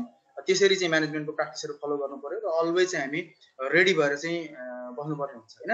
र यसको लागि चाहिँ बायोलोजिकल कन्ट्रोलहरूमा ग्रिन मसल युज गर्ने भनेर भनिन्छ, मेटाजिम एन्सिफोली र म्यानेजमेन्ट एक्टिभिटी भनेर भन्छ। यो चाहिँ नर्मली चाहिँ ब्रिडिङ प्लेसेसहरूमा युज गर्ने हो। अब अहिले भर्खरै मार्ने होइन, ब्रिडिङ प्लेसेसहरूमा चाहिँ यो जस्तो एप्लाई गऱ्यो भने चाहिँ फर्दर जेनेरेसन कन्ट्रोल गर्न सकिन्छ भनेको। प्रिडेटरी बर्ड्सहरू एकदम कागहरूले एकदमै चाहिँ होइन हन्टिङ गरेको समाएको देखियो भनेर उहाँहरू चाहिँ भिडियोहरू नै आइरहेको छ। त्यो भने मतलब डग्सहरू बर्ड्सहरू जुनसुकैले यसलाई चाहिँ खान्छ त्यसलाई चाहिँ हामीले सपोर्ट गर्न सक्छौँ। मेकानिकल डिभाइसेसहरू युज गरेर कलेक्सन डिस्ट्रक्सन सेल्फ गर्न सकिन्छ। फ्लेम थ्रोवर अब होइन यो चाहिँ इमिडिएटली चाहिँ अब गर्न सकिन्छ भने फ्लेम थ्रोवरहरू गर्न सकिन्छ। जाइन्ट नेट्सहरू चाहिँ प्रोटेक्ट गर्नको लागि युज गर्न सकिन्छ। ट्रेन्सहरू राख्यो भने पनि चाहिँ ट्रेन्सहरूमा चाहिँ खसेर त्यहीँ ननिस्किन सक्ने, त्यहीँ मर्न सक्ने चान्सेसहरू छ। नोइज अब नर्मली चाहिँ गर्ने प्र्याक्टिसहरूमा चाहिँ देखेको नोइज मेकिङ डिभाइसहरू मेकानिकल डिभाइसहरू होइन थालहरू बजाएको देखिन्छ, ड्रमहरू बजाएको देखिएको छ। अब यस्तो चाहिँ फिल्डमा मुभ गर्दै हा गर्दै हिँडेको पनि देखिरहेको छ। त्यसलाई चाहिँ डिस्टर्ब गरेर लखेट्नु पर्ने ठाउँमा हटाउनु पर्ने कन्डिसन चाहिँ देखिन्छ। तत्कालको लागि चाहिँ ह्युमन डाइट एनिमल फिडमा पनि यसलाई युज गर्न सकिन्छ। अब फिजिबल छ भने कलेक्सन गर्न सक्यो भने चाहिँ 62% प्रोटिन 70% फ्याट चाहिँ एभाइलेबल छ भनिरहेको छ। र अब एफएको गाइडलाइन फलो गरिराख्नु पर्यो। अहिले के भन्छ कहाँ आएको छ भनेर चाहिँ दिइरहेको छ, त्यसलाई चाहिँ फलो गरेर हामीले चाहिँ लोकल क्लास फलो गर्नु पर्यो। अरू मालाथियन 96% अल्ट्रा लो भोल्युममा चाहिँ स्प्रे गर्ने भनेर भनेको छ। त्यो भएन भने पनि साइपरमेथ्रिन होइन अरू अब यिनी क्लोरोपाइरिफस यीहरू चाहिँ पनि अब नर्मली चाहिँ युज गर्न सकिन्छ। तर त्योभन्दा पहिला आफूले चाहिँ केयरफुल चाहिँ गर्नु अब आफू केयरफुल हुनु पर्यो, कहाँ आइरहेको छ अलर्ट हुनु पर्यो होइन, कति पर्सेन्ट ड्यामेज छ त्यो थाहा हुनु पर्यो। अनि ड्रोनबाट पनि केमिकल स्प्रे गरेर चाहिँ अहिले म्यानेजमेन्ट गरेको चाहिँ पाइन्छ होइन। र रिफरेन्सहरू कलेक्सन रिफरेन्सहरू यहाँनिर राखेको छ। र फर्स्ट सेसनमा चाहिँ यही नै हो होइन। अब यो एबाउट लोकस्ट अब धेरै लामो नै पनि भयो होला सायद गइसक्यो। अब यो कृषि क्षेत्र भन्ने चाहिँ अर्को टपिक चाहिँ के छ, लोकस्टको बारेमा मैले इन्फर्मेसन चाहिँ सेयर गरिसकेको छु। अब कृषि क्षेत्र के हो त, कृषि क्षेत्र भनेर चाहिँ पनि हामीले चाहिँ जान्नुपर्ने हुन्छ होइन। अब कृषि क्षेत्र चाहिँ एकदम रिस्क बढी हुने क्षेत्रमा पर्छ, त्यही भएर चाहिँ मान्छेले धेरै रिस्क लिन नपर्ने पनि भयो। च्यालेन्ज अलिकति टिडिएसले खालको जबहरू हुन्छ र रिस्क बढी हुने क्षेत्रहरूमा पर्छ। जस्तो अर्ली स्टेजमा चाहिँ लगाउने स्टेजदेखि लिएर हार्भेस्टिङ र आफ्टर हार्भेस्ट गरिसकेको राख्ने ठाउँसम्म कुनै बेलासम्म पनि यो च्यालेन्ज अफ थ्रेट चाहिँ भइरहेकै हुन्छ। जस्तो स्ट्यान्डिङ क्रपहरूमा चाहिँ इन्सेक्ट पेस्टहरू आइहाल्ने भयो। जस्तो अहिले चाहिँ 2014 अनवार्ड हेऱ्यो भने पनि टुटा एब्सोल्युटा 16मा देखिरहेको छ। टुटा एब्सोल्युटाले एउटा च्यालेन्ज एउटा ग्रुपको क्रपहरूलाई च्यालेन्ज गरेको छ। त्यस्तै 19मा आएर फल आर्मीहरूले च्यालेन्ज गरिरहेको छ होइन। फल आर्मीले उत्तिकै मेजमा प्रोडक्सन लस गराइरहेको छ, अब च्यालेन्ज गरिरहेको छ। भनेपछि 2020मा भर्खरै अब 60-65 वर्षपछि फेरि चाहिँ नेपालमा लोकस्टले पनि अर्को चाहिँ थ्रेट दिइरहेको कन्डिसन छ। भनेको कृषि क्षेत्र एकदमै रिस्क बढी अब मतलब च्यालेन्ज गरी फेस गर्न पर्ने क्षेत्रहरूमा आउँछ होइन। र स्ट्यान्डिङ क्रपमा एउटा च्यालेन्ज छ, फेरि लर हार्भेस्ट गरेर भित्र लर राख्यो, फेरि त्यो चाहिँ त्यहाँ पनि त्यत्तिकै चाहिँ स्टोरेजमा पनि त्यस्तै प्रब्लम आइरहेको हुन्छ। र चाहिँ अब त्यो हिसाबले चाहिँ समयमा चाहिँ अब जस्तो डेभलपिङ कन्ट्रीहरू जहाँनिर चाहिँ उपयुक्त खालको चाहिँ म्यानेजमेन्ट प्र्याक्टिसहरू के गर्ने त्यति धेरै स्टडी नभइरहेको कन्डिसनहरू हुन्छ होइन। डिटेलमा स्टडी नै भएको छैन, के गर्ने कसो गर्ने भन्ने इन्फर्मेसन पाउने बेलासम्म चाहिँ ड्यामेज चाहिँ एकदमै धेरै भइसक्ने र लस नै हाई हुने, अब जिरोमा पुऱ्याइदिने 100% लससम्म हुने चान्सेसहरू चाहिँ देख्ने कन्डिसनहरू छ हरेक चाहिँ इन्सेक्टको केसमा हेर्दा। र लोकस्ट पनि त्यतिकै अब नयाँ भएको छ। अब यो यसको बारेमा चाहिँ यो टास्क फोर्स नेपाल गभर्मेन्टले टास्क फोर्स बनाइरहेको छ। टास्क फोर्सले चाहिँ यसको लागि हरेक कुराहरू इन्फर्मेसनहरू लिएर होइन, जस्तो एक हप्ता पहिला नि अब यो त वेदर फोरकास्टरले चाहिँ विन्ड मुभमेन्ट यताबाट उतै हुँदैछ, यहाँ आउँदैछ, अब आउन सक्छ है भन्ने खालको इन्फर्मेसनहरू सेयर गर्नुपर्ने कन्डिसन हो। अब टास्क फोर्सलाई दिने जिम्मेवारी के हो होइन, अनि उहाँसँग कति चाहिँ उहाँहरू इक्विप हुनुहुन्छ, उहाँले टास्क फोर्सले पनि के का आधारमा चाहिँ फोरकास्टिङ गर्ने त, उहाँसँग कति चाहिँ टेक्नोलोजी छ भन्ने कुरा च्यालेन्ज छ। यो डेभलपमेन्ट कन्ट्रीमा हुने च्यालेन्जहरू। अनि र अब यो अहिले चाहिँ अब आइसकेको कन्डिसनमा चाहिँ अब आइसक्यो र यसले एउटा लेभलमा ड्यामेज, अब कलेक्सन कति ड्यामेज भइरहेछ के छ भन्नाले चाहिँ अब रेकर्ड हुँदैछ, कुन एरिया कति एरिया कभरेज गरेर त भनेर चाहिँ कभरेज मतलब रेकर्ड होइन क्याप्चर गरिराखेको छ भने चाहिँ अब के छ त, अब भनेपछि अब भोलिको दिनमा के आएर गयो त भन्ने खालको कन्डिसन पनि क्वेसनहरू आउन सक्छ। जस्तो अबका दिनमा के हो त भने चाहिँ फेरि चाहिँ अब यो विन्ड डिरेक्सनको फोरकास्टिङ हेर्दाखेरि होइन, हाम्रो जुन नेबरिङ कन्ट्री चाहिँ इन्डियामा चाहिँ अलर्ट भएको हेर्दाखेरि हामी अहिले पनि स्टे अलर्टमै बस्नुपर्ने कन्डिसन, जुनसुकै बेला पनि त्यो आउन सक्ने चान्सेस धेरै नै देखिरहेको छ। किनभने अब विन्डको मुभमेन्टले नै यसलाई इफेक्ट गर्ने चाहिँ देखिन्छ होइन। र अबको बाटोमा चाहिँ के हो त भने चाहिँ अब नेपालमा चाहिँ जस्तो टास्क फोर्सले चाहिँ गर्नुपर्ने कोअर्डिनेसन होइन, इन्फर्मेसन कसरी चाहिँ फार्मको लेभलसम्म पुर्याउन सकिन्छ, त्यो इन्फर्मेसन एकदम धेरै चाहिँ जरुरी कुराहरू छ होइन। अवेरनेस एकदमै धेरै जरुरी कुरा के भने कस्तो खालको किरा हो यो, कस्तो देख्यो भने कहाँनिर सम्पर्क गर्नु होला, यो गर्नु होला भनेर चाहिँ हामीले चाहिँ सिकाउनु पर्ने कुरा छ। सँगसँगै अहिले हामीले फेरि कोभिडसँग योभन्दा ठुलो च्यालेन्जको रूपमा चाहिँ कोभिडसँग लडिरहेको छौँ होइन।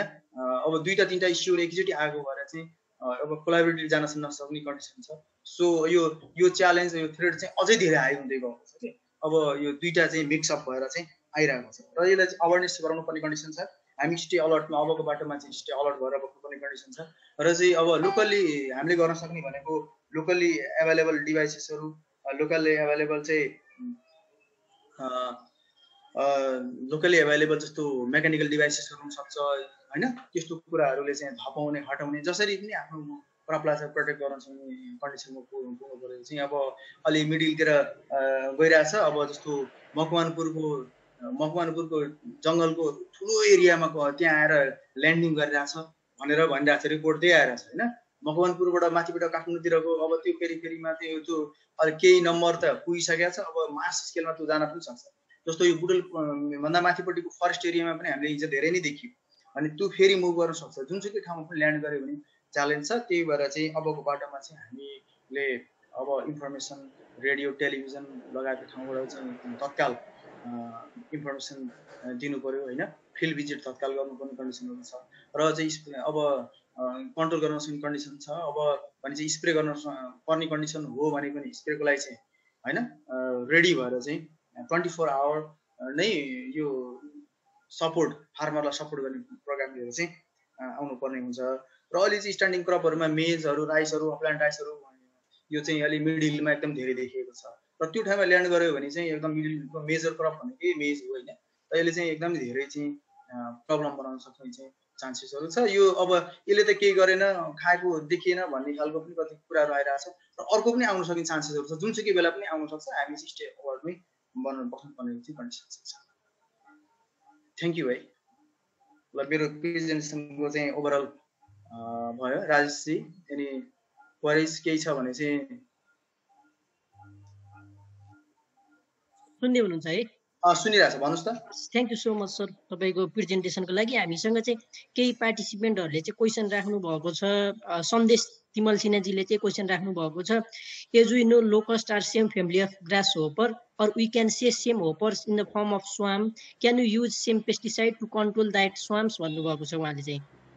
अब यो अल्ट्रा लो भोल्युममा चाहिँ मालाथियन यो गर्नु भनेर चाहिँ मोस्टली अब यो लगायत चाहिँ इन्डियामा पनि युज केमिकल्सहरू चाहिँ त्यो हामीसँग त अब अरू उपयुक्त मेथडहरू छैन अहिले भनिसकेपछि त्यो ग्रासहोपरलाई जस्तो हामीले युज गर्ने पेस्टिसाइड्सहरू पनि युज गर्न चाहिँ सकिन्छ। केही लेभलमा कन्ट्रोल गर्नलाई चाहिँ आफ्नो प्रोडक्टलाई चाहिँ सेभ गर्नलाई चाहिँ त्यो गर्न पनि सकिन्छ। त्यो पनि अब अरू नै छैन हामीसँग, अरू क्राइटेरिया छैन, अरू चाहिँ मेथडहरू चाहिँ रेडी छैन भनेपछि त्यो पनि हामी चाहिँ गर्न सक्छौँ। त्यसै गरी आशिष बेलबासीजीले प्रश्न गर्नुभएको छ, जस्तै अहिले यो रेनी सिजनमा हामीले चाहिँ धानहरू लगाउँदाखेरि पानीहरू चाहिँ एकदम बढी हुन्छ राइस फिल्डमा, सो त्यो बेलामा चाहिँ यो एग लेइङहरू चाहिँ हुन सक्छ कि सक्दैन, अथवा तिनीहरूको चाहिँ जुन लाइफ साइकललाई चाहिँ कसरी असर गर्छ होला फ्लडेड कन्डिसनको राइसले भनेर प्रश्न गर्नुभएको छ सर। अब यो यस्तो हो, यो त यहाँनिर चाहिँ यसले ब्रिडिङ गर्ने चाहिँ होइन, नेपालमा चाहिँ अहिलेसम्म ब्रिडिङ प्लेसेसहरू आइडेन्टिफाई नै छैन होइन। ब्रिडिङ गर्ने होइन, यसले ड्यामेज गर्ने हो नेपालमा होइन। अरू ब्रिडिङ प्लेस अब त्यस्तो भेटायो भने त्यो ठाउँमा गएर ब्रिडिङ हो। यो ब्रिडिङ गर्नलाई चाहिँ हाम्रो खेतहरूमा, हाम्रो बारीमा, त्यो नर्मल ठाउँमा आएर चाहिँ ब्रिडिङ चाहिँ गर्नु, त्यसले चाहिँ ड्यामेज चाहिँ गर्ने।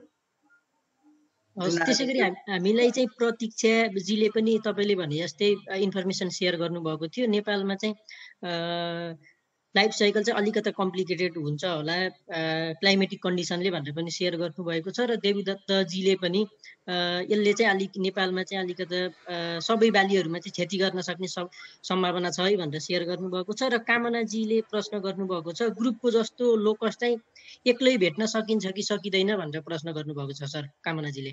ग्रुपको जस्तो यो यस्तो छ, अब जस्तो हिजो हामीले नै हेर्दाखेरि एकजना भाइले, रामपुर पढ्ने भाइले नि यता सेयर गर्नुपर्छ फोटो, उहाँकोमा जम्मा एउटा इन्सेक्ट आएको रहेछ, यो लोकस हो कि होइन भनेर कन्फ्युज गरेर फोटो सेयर गर्नुभयो। उहाँसँग जम्मा एउटा मात्र इन्सेक्ट छ भनेर त्यसलाई चाहिँ हटाउनु हेरौँ भनेर हामी जाँदा जाँदै त्यो चाहिँ एउटा दुईवटा भेटिन सक्छ, तर त्यो एउटा दुईवटाको पेरिफेरीमा मासमै हुन्छ कि। त्यहाँबाट अरू ठाउँ हामी जाँदै गर्दाखेरि के देख्यो भने मास स्केलमा देख्यो भनेको त्यो एउटा पेरिफेरीमा राउन्डमा चाहिँ सिङ्गल देखिन सक्छ, तर चाहिँ अलिकति हामी त्यसको डेन्स हुने एरियाहरूतिर गयो भने चाहिँ व्यापक रूपमा देखिन्छ। जस्तो अहिले चाहिँ अब हिजोको स्वामहरूबाट छुट्टेको खसेको होइन, अब मिसलोकेसन भएकोहरू चाहिँ अहिले चाहिँ बुटुलको यो घरहरूको छतमा, अब रोडहरूमा पनि देखिरहेको छ कि। तर चाहिँ त्यो स्वामबाट खसेको छुट्टेको चाहिँ अब डिरेक्सन चेन्ज भएर चाहिँ खसेको त्यस्तो खालको चाहिँ त्यो चाहिँ हो।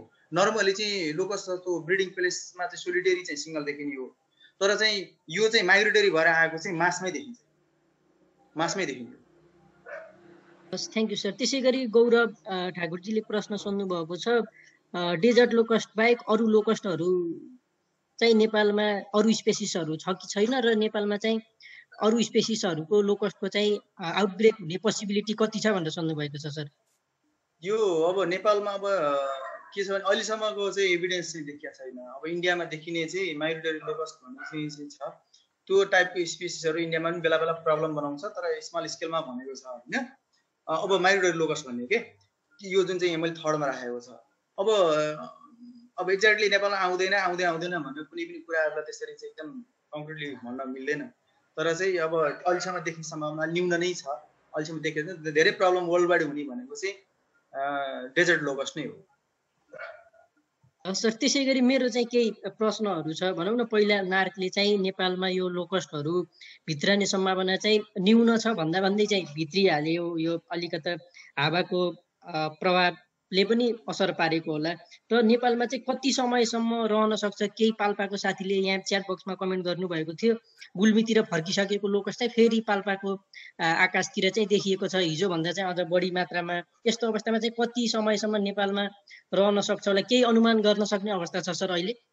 अब एफएओ को इन्फर्मेसन हेर्दाखेरि नेपालमा देखिएको लोकस्ट जुन चाहिँ छ त्यो अर्ली स्टेजको इम्याच्योर भनेको छ होइन, इम्याच्योर एडल्ट्स भनेको छ। अब यो 3 to 5 मन्थसम्म बाँच्न सक्ने भनेपछि अर्ली स्टेज भनेपछि यो त कम्तीमा 2 to 3 मन्थ, कम्तीमा 2 मन्थ एटलिस्ट पनि बाँच्न सक्ने क्यापेसिटी चाहिँ नर्मली देखिन्छ है त्यो इन्फर्मेसन हेर्दाखेरि।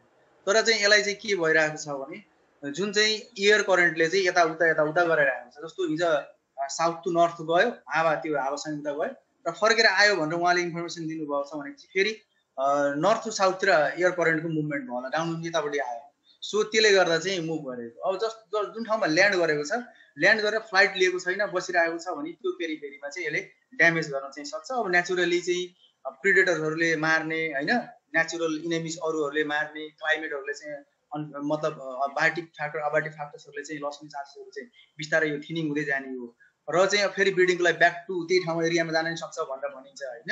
फर्केर फेरि ब्रिडिङको लागि त्यही एरिया जाने हो नि त यिनीहरू। त्यो भएको भएर अब लस यो यहाँ रहिराख्न पनि सक्छ। अब एक्ज्याक्टली ठ्याक्कै केही भन्न सकिँदैन, एयर करेन्टको मुभमेन्ट कता हुन्छ त्यसका आधारमा चाहिँ यसको चाहिँ मोबिलिटी चाहिँ देखिन्छ। र एक्ज्याक्टली नर्मल कन्डिसनमा चाहिँ नेपालमा एयर मुभमेन्ट त्यो नार्कले भन्नको रिजन पनि के हो भने इस्ट टु वेस्ट हुन्छ होइन। अब प्री मनसुन स्टार्ट भइसकेको छ, बङ्गालतिरबाट आउने चाहिँ त्यो एयरको मुभमेन्ट चाहिँ नेपालमा फैलिने हो भन्नुहुन्छ होइन। त्यो साइडमा चाहिँ इन्चेको पपुलेसन थिएन जुन इस्टर्न एरियामा होइन। इस्टर्न एरियामा इन्डियाको त्यो एरियामा नपुगिकन त्यहाँ आउन सक्दैन, आयो भने पनि तलपट्टिको साइडबाट हो भनेको भएर आउँदैन, यो पालिलाई चाहिँ टर्यो भनेको। तर चाहिँ विन्डको मुभमेन्ट के भयो, साउथ टु नर्थ चाहिँ एकाएक देखियो होइन, जसले गर्दा चाहिँ एकदम इजिली चाहिँ फेरि नेपालमा आयो कि।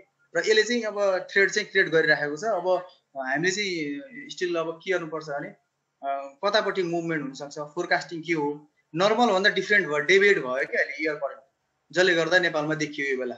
यो यस्तो खालको एयर करेन्ट मोस्टली चाहिँ यो चैतभन्दा अगाडिपट्टि west to east or south to नर्थतिर धेरै हावा लाग्ने हुन्छ, त्यो बेलामा चाहिँ प्रब्लम चाहिँ हुन सक्ने चान्सेसहरू बढी नै हुन्थ्यो। तर अहिले पनि त्यस्तो भइरहेको भएर बिचमा चेन्ज भएको भएर यो एकाएक चाहिँ प्रब्लम भएर आयो। सरलाई चाहिँ मैले हिजो केही किट विशेषज्ञहरूको चाहिँ फेसबुकबाट चाहिँ केही कुराहरू साझा पनि गरेको थिएँ र तपाईँहरूले यता स्क्रिनमा पनि देख्न सक्नुहुन्छ।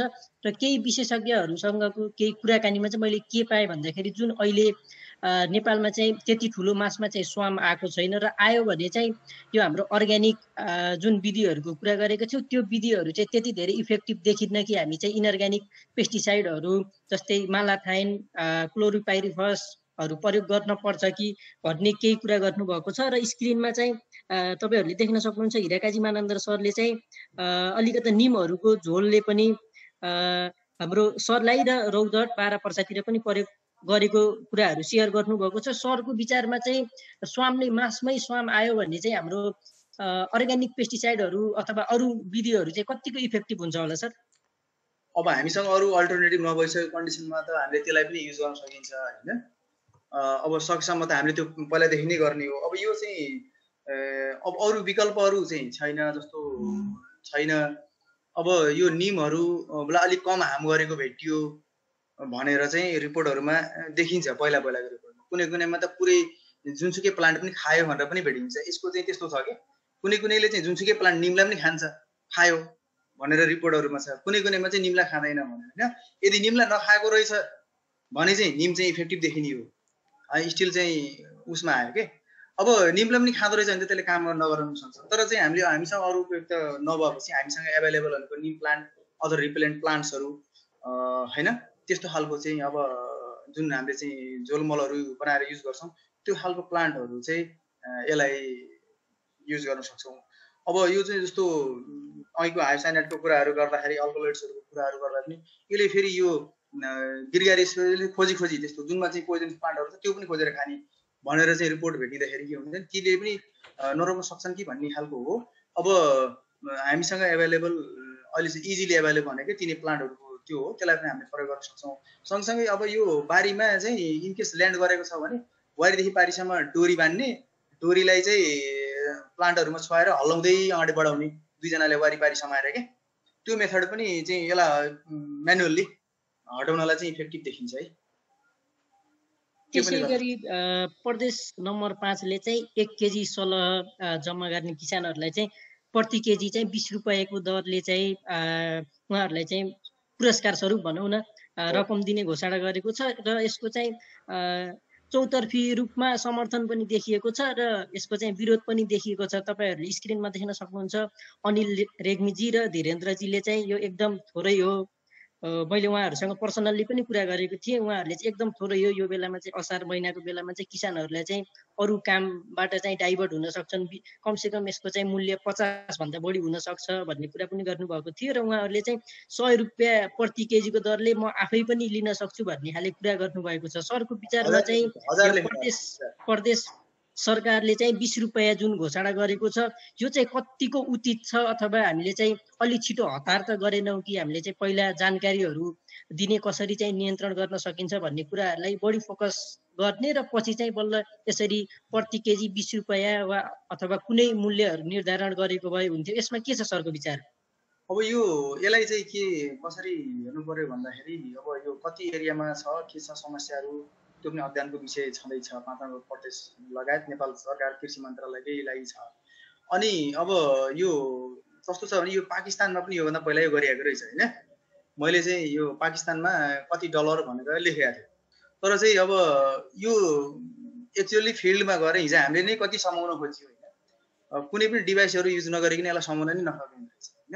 एउटा चाहिँ यति इजिली समाउन सक्ने पनि किरा होइन रहेछ यो, त्यति इजिली कसैले पनि 1 किलो ल्याएर त्यहाँ ल्याएर 20 रुपियाँमा बेच्ला भन्ने खालको होइन। अब उहाँहरूले चाहिँ एउटा के हो भने कम्तीमा चाहिँ किरा केही केजी किरामा 1 केजी किरामा पनि केही किरा नियन्त्रण भयो भने त्यसले चाहिँ केही समस्या कम्ती गरौला, त्यो भएर फार्मर्स पैसाको लागि पनि मोटिभ भएर चाहिँ त्यतातिर लाग्ला अलिकति भन्ने हिसाबले चाहिँ त्यो डिसिजन गर्नु भएको होला होइन। अब यसलाई चाहिँ अब उहाँहरूले चाहिँ अब एउटा स्टार्टिङ लिनुभएको छ, कसैले चाहिँ फार्मरले चाहिँ के समातेर ल्यायो भने ठिकै छ हामीले यतिसम्म दिन्छौँ भन्ने खालको एउटा कन्ट्रोल गर्ने एउटा विधि त्यो पनि हो कि उनीहरूलाई उत्साहित गरेर चाहिँ लिने। अब पैसाको रकमको हिसाबले कम भएको होला तर विधि चाहिँ उपयुक्त हो। तर जुन समाउन खोज्ने जुन एटेम्प्ट हेर्दाखेरि 1 केजी समाउनलाई जुन एटेम्प्ट गरिन्छ त्यो 20 रुपियाँमा दिन चाहिँ कसैले सक्दैन। उहाँहरूले लेखेको त्यो जुन दिनुभएको छ त्यो 20 एकदम मिनिमम भयो, तर चाहिँ अब इफोर्ट चाहिँ ठिकै हो, यसलाई चाहिँ नेगेटिभ लिन चाहिँ हुँदैन। अब हरेकले होइन पोजिटिभ मन चाहेको साथै लिएको र सँगसँगै उहाँहरूले यति भन्दैमा चाहिँ उहाँहरूको रोल खत्तम भइसकेको चाहिँ छैन। उहाँहरूले चाहिँ अब कति एरियामा छ कति च्यालेन्ज छ होइन, जस्तो त्यो कभरेज चाहिँ गर्दै गर्नु पर्यो। अब नेपालमा चाहिँ अब यस्तो छ क्या कोअर्डिनेसन चाहिँ छैन होइन, कोअर्डिनेसन नभएको भएर चाहिँ एक्ज्याक्ट इन्फर्मेसन पनि सबैले तिर पाइराखेको चाहिँ भेट्छ। तर इफोर्टलाई चाहिँ हामीले साल्युट राम्रै भन्नुपर्छ, तर चाहिँ त्यो प्राइस चाहिँ एकदमै पैसा चाहिँ एकदम थोरै लेख्नु भयो, एकदम मिनिमम हो 1000 भनेर त्यो जसले लेख्नु भएको छ त्यो 1000 मिनिमम 1000 नै हुनुपर्ने पनि छ के वास्तवमा मलाई पनि त्यस्तो लाग्यो। किन एकदम समाउनै नसकिने रहेछ त्यो समाउन त छुट्टै एउटा डिभाइसै किन्नु पर्ने भयो, स्विच नेटवर्क लिनु पर्यो, त्यतिले पनि हुँदैन होइन। त्यो भएको भएर चाहिँ अमाउन्टलाई पनि उहाँहरूले चाहिँ कन्सिडर गरेर लेख्नुपर्ने चाहिँ थियो। Thank you. सर त्यसै गरी मेरो चाहिँ अन्तिम प्रश्न, तपाईँ आफै पनि उपप्राध्यापक हुनुहुन्छ र यस्तो अवस्थामा तपाईँहरूले केही न केही अनुसन्धानहरू इन्टरनेटको बेसिसमा रहेर केही अनुसन्धानहरू पक्कै पनि गर्नुभएको छ र यो अवस्थामा चाहिँ हाम्रा जुन कृषिसँग सम्बन्धित विश्वविद्यालय आइएएस र एएफयू अथवा हिकास्ट प्राइभेटली पनि हामीसँग जति पनि कृषिसँग सम्बन्धित विश्वविद्यालय अथवा कलेजहरू छन् त्यहाँ पढ्ने विद्यार्थीहरू र त्यहाँ चाहिँ प्राध्यापन गराउनु हुने प्राध्यापकहरूको चाहिँ रोल चाहिँ के हुन्छ होला सर? अब यस्तो छ नेपालमा चाहिँ अलिकति नेपाल सरकारको कृषि मन्त्रालयको कोअर्डिनेसनमा प्राय कार्यक्रम हुन्छन्। युनिभर्सिटीमा आउने ग्रान्डमा पनि कति कुराहरू त्यताबाट एग्रिमेन्ट गर्नुपर्ने अब विभिन्न खालका कार्यक्रमहरू त्यहाँबाट हुन्छ र चाहिँ अलिकति सर्वा नेपाल गभर्मेन्टको कृषि मन्त्रालय जस्तो देखिन्छ। उहाँहरूको योजना अन्तर्गत चाहिँ सबै चलेको छ होइन। अब यहाँ चाहिँ टास्क फोर्सहरू बन्छन् होइन, टास्क फोर्समा चाहिँ जस्तो रोग नियन्त्रणको लागि टास्क फोर्स भन्दाखेरि चाहिँ प्याथोलोजीको एक्सपर्टहरू नहुने होइन, जस्तो किरा नियन्त्रणको लागि टास्क फोर्स बनाउँदाखेरि इन्डोमोलोजीको अब किट विज्ञहरूको चाहिँ त्यसमा नराख्ने अन्य व्यक्तिहरू राख्ने त्यस्ता खालका टास्क फोर्स चाहिँ प्रशस्त उदाहरण चाहिँ नेपालमा छन् होइन। अब मैले कति ठाउँ फोरममा पनि युनिभर्सिटीलाई पनि राख्नु पर्यो, युनिभर्सिटीमा पनि एक्सपर्टहरू विज्ञहरू हुन्छ होइन, सम्बन्धित विषयको त्यहाँ हर्टिकल्चरको लागि समस्या हुँदा हर्टिकल्चर हुन्छ होइन, अब प्याथोलोजीको हुँदा प्याथोलोजी इन्डोमोलोजीको इस्युहरू आउँदा त्यहाँ हुन्छ। त्यो कोअर्डिनेसन नगर्ने हामी सबै जानेका छौँ भन्ने खालको इन्फर्मेसन बढी त्यसरी चाहिँ हामीले अध्ययन गरेपछि सबै जानिन्छ नि त भन्ने खालको चाहिँ बढी सोच छ होइन। त्यो भएको भएर अब अहिले तत्काललाई के गर्नुपर्छ भने जस्तो अब मन्त्रालय अब जस्तो कृषि मन्त्री जानेसँगले के गर्नुपर्ने कन्डिसन छ भने यो युनिभर्सिटी नार्क होइन प्राइभेट अर्गनाइजेसन्स होइन लगायत जुन युनिभर्सिटी नार्स गभर्मेन्ट नै भइहाल्यो त्यो चाहिँ नेपाल गभर्मेन्ट कृषि मन्त्रालय यो कोअर्डिनेसनमा चाहिँ बल्ल टिम बनाएर चाहिँ बढ्नु पर्ने हुन्छ। सबै मान्छे सबै कुरामा एक्सपर्ट हुन सक्दैन होइन, एकछिन पढ्दैमा एउटा इन्फर्मेसन लिँदैमा त्यो सबैले त्यसले जान्छ भन्ने पनि हुँदैन होइन। त्यसकारण त्यो यो म्यानेजमेन्टको लागि चाहिँ सबैले चाहिँ इक्वली इफोर्टहरू लाएर मात्र गर्न सकिन्छ र चाहिँ इन्ट्रेस्ट राख्ने चाहिँ अर्गनाइजेसनहरूलाई इन्भल्भ बनाएर प्रोग्रामलाई चाहिँ अगाडि बढेर गयो भने मात्रै यस्ता कुराहरूमा चाहिँ सफलता हासिल गर्न सकिन्छ। नभए भने एउटाले एउटा भन्छ अर्कोले भन्छ र प्रोग्राम यो लन्च गर्ने यो कमिटीहरू बनाउँदै कमिटीहरूका मिटिङ बस्दै चाहिँ यो यसले सखा पारेर चाहिँ फार्मरलाई चाहिँ लार्ज स्केलमा चाहिँ ड्यामेज गर्ने र मनोबल कम गराइदिने, कृषकहरूको मनोबल कम भइसकेपछि चाहिँ उत्पादन नहुने रहेछ भन्ने हुन्छ अनि बाध्य भएर चाहिँ वैदेशिक रोजगारमा हिँड्ने, कृषि क्षेत्र गर्छु कृषिबाट पनि के गर्छु भन्ने मान्छे पनि चाहिँ यस्ता खालका चाहिँ चुनौतीले होइन किराका रोगका जस्तो अहिले आएको फलारिमियमले चाहिँ कस्तो खालको चुनौती ल्याइरहेको छ। अहिले लोकसले नै त्यस्तै खालको चुनौती, नयाँ कोही चाहिँ त्यो एग्रिकल्चर सेक्टरमा इन्भल्भ हुन खोजेको मान्छेलाई यसरी चाहिँ टोटल जिरो गरिदिने र गभर्मेन्टले चाहिँ कम्पेन्सेसन नगर्ने र टाइमले चाहिँ इन्फर्मेसन नदिने, कृषक आफै त विज्ञ होइन भने चाहिँ अब ऊ चाहिँ निरुत्साहित भएर फेरि अर्को व्यवसायमा एट्र्याक्सन हुने, वैदेशिक रोजगारमा बाध्यता भएर जानुपर्ने कन्डिसन छ। त्यसकारण चाहिँ सम्बन्धित निकायहरू, युनिभर्सिटी, प्राइभेट अर्गनाइजेसन, नार्ड होइन, त्यस्तै गरेर चाहिँ अब कृषि मन्त्रालयको एकदम उपयुक्त कोअर्डिनेसन हुनुपर्नेछ र टास्क फोर्समा कम्तीमा विज्ञहरू, मेजोरिटी विज्ञहरूको हुनु पर्यो कि त्यहाँ चाहिँ मन्त्रालयको मान्छेले कोअर्डिनेसन गर्नको लागि उहाँहरू हुनुहुन्छ, विज्ञहरूको कोअर्डिनेसन चाहिँ हुन एकदमै धेरै जरुरी चाहिँ हुन्छ जस्तो लाग्छ मलाई। विज्ञहरूको मेजोरिटी हुनु पर्यो कि कस्तो 12 जना 13 जना छ भने 5-6 जना त त्यहाँ विज्ञहरू भयो भने पो बल्ल चाहिँ इफेक्टिभ रिजल्ट आउँछ। त्यहाँ एकजना विज्ञको लागि एकजना देखाउनलाई राख्ने, अरू चाहिँ आफै बस्ने, चाहिँ आफै चाहिँ नेट सजाउने, सबै कुरा मैले आफै गर्छु भन्दा पनि सम्भव चाहिँ अलिक कम्ती नै हुने देखिन्छ। एकदमै राइट क्वेसन, यो एकदम सान्दर्भिक क्वेसन निकाल्नु भयो अहिले लास्टमा चाहिँ। नेपालमा चाहिँ यो कोअर्डिनेसनको एकदमै धेरै अभाव चाहिँ देखिरहेको छ, जसले गर्दा फार्मर यसको कोअर्डिनेसनको डाइरेक्ट हार्म भनेको फार्मरलाई हुन्छ कि अब जाहिर गर्नेले जाहिर खाएकै छ, पढाउनेले पढाएको छ, अर्गनाइजेसनमा काम गर्नेले गरेको छ, लस चाहिँ फार्मरको हुन्छ। तर चाहिँ सबै हामीले पढेको, अध्ययन गरेको, रिसर्च गरेको सबै यो फार्मरको लागि हो भन्ने चाहिँ बुझ्ने कम्ती भयो कि समस्या चाहिँ त्यो। Yes, thank you so much sir. र अन्त्यमा चाहिँ म पनि यो मोडरेटरको जिम्माबाट बिदा हुँदै यो हाम्रो बबी बस्नेतजीले ह्यान्ड रेज गर्नुभएको छ, अबको माइक्रोफोन बबी बस्नेतजीलाई हस्तान्तरण गर्दै म पनि बिदा हुन्छु। हस्, हजुर सर नमस्कार। मेरो एउटा थोरै जानकारी सहित अनि एउटा क्वेसन छ सर हजुरलाई होइन। अहिले भर्खरै हाम्रो यो प्रदेश 2 र प्रदेश 5 को विज्ञहरूसँग छलफल गर्दाखेरि हजुरको कुरामा ठ्याक्कै सहमत हुने कुरा के देख्यो भने त्यो जो हावाको मुभमेन्ट भन्नुभएको थियो नि, केही दिन मनसुन सक्रिय भएर वर्षा भइरहे पनि दक्षिणबाट उत्तर हावा बगेकाले त्यही हावासँगै भारतीय सीमा क्षेत्रबाट प्रदेश 2 र प्रदेश 5 हुँदै सल भित्रिएको त्यहाँको विशेषज्ञहरूसँग चाहिँ कुरा गर्दाखेरि त्यो पाइयो। त्यस्तै जल तथा मौसम पूर्वानुमान महाशाखाका वरिष्ठ मौसमविद राजु प्रधान सरसँग कुरा गरेकोमा चाहिँ उहाँले के भन्नुभयो भन्दाखेरि केही दिन दक्षिण पश्चिम भारतीय भूभागबाट नेपाल उत्तरतिरमा वायु आइरहेको छ, त्यही वायुसँगै सल भित्रिएको हुन सक्छ होइन, वायुको गति जतातिर हुन्छ त्यतैतिर नै सलको मुभमेन्ट हुने हो भन्ने कुरा उहाँले पनि गर्नुभएको थियो। ठ्याक्कै तपाईँको यो कुरामा सहमत हुँदै अब भोलि शुक्रबार चाहिँ फेरि महाशाखाले के भनेर एउटा निकालेको छ भन्दाखेरि सोमबारदेखि भने पूर्वबाट पश्चिमतिर वायु केन्द्रित हुने प्रक्षेपण गरेको छ। पूर्व वायु सक्रिय भएर पश्चिमतिर वायु बगे सल उतैतिर भाग्ने सम्भावना छ। हावाको गति जतातिर हुन्छ हुल त्यतैतिर जाने सलको जनमात प्रकृति हो भनेर चाहिँ उहाँले भन्नुभयो होइन। अब यस्तो केसमा तराईमा भित्रिसकेको केसमा र यो हावाको मुभमेन्टको केसमा चाहिँ अब यो हिमाली जिल्लाहरू सोलुखुम्बु, रसुवा यस्तो जिल्लाहरूमा चाहिँ भित्रने सम्भावना चाहिँ कति र भित्री हाल्यो भने पछाडि पनि यो नेपालमा हामीसँग भएको स्रोत साधनले चाहिँ हामीले व्यवस्थापन गर्न सक्ने, नियन्त्रण गर्ने सम्भावना कति छ, त्यही क्वेसन छ सरलाई चाहिँ। अब त्यही त हावाको मुभमेन्टमा चाहिँ अघि हाम्रो कुमार भाइले पनि के भन्नु भन्दाखेरि माथिबाट फेरि ब्याक भएर आयो भनेर भन्नुभएको छ। नर्मली फोरकास्टिङ हेर्दाखेरि राति 12-1 बजीसम्म चाहिँ यही हावा यही डिरेक्सनमा जाने, तर रातिदेखि चाहिँ पूर्वदेखि पश्चिमतिर जाने भन्ने चाहिँ छ। त्यो हिसाबले चाहिँ अब हावाको मुभमेन्ट साह्रै यो जाला जस्तो नै लाग्छ। तर चाहिँ हावाको मुभमेन्ट चाहिँ तपाईँको उत्तरतिर हुने जस्तो देखियो भने यहाँनिर चाहिँ त्यो चाइनिज मैले न्युज पोर्टलबाट लिएको हो, फोरकास्टिङमा तिब्बततिर जान सक्छ भनेको मिनिङ देखाएको छ। एउटा रुट चाहिँ अब नेपालको तलपट्टिको साइडबाट इन्डियाकै तल्लो भाग माथिल्लो भाग नेपालको तल्लो भाग हुँदै चाहिँ तलपट्टिबाट चाहिँ यो सिक्किमतिरबाट अरू भुटानतिरबाट चाइना छिर्ने त्यो भनेको छ। अर्को चाहिँ यही जुन रुट हामीले अहिले देखेको छ त्यो रुटबाट चाहिँ तिब्बततिर छिर्न सक्छ भनेर भनेको छ होइन।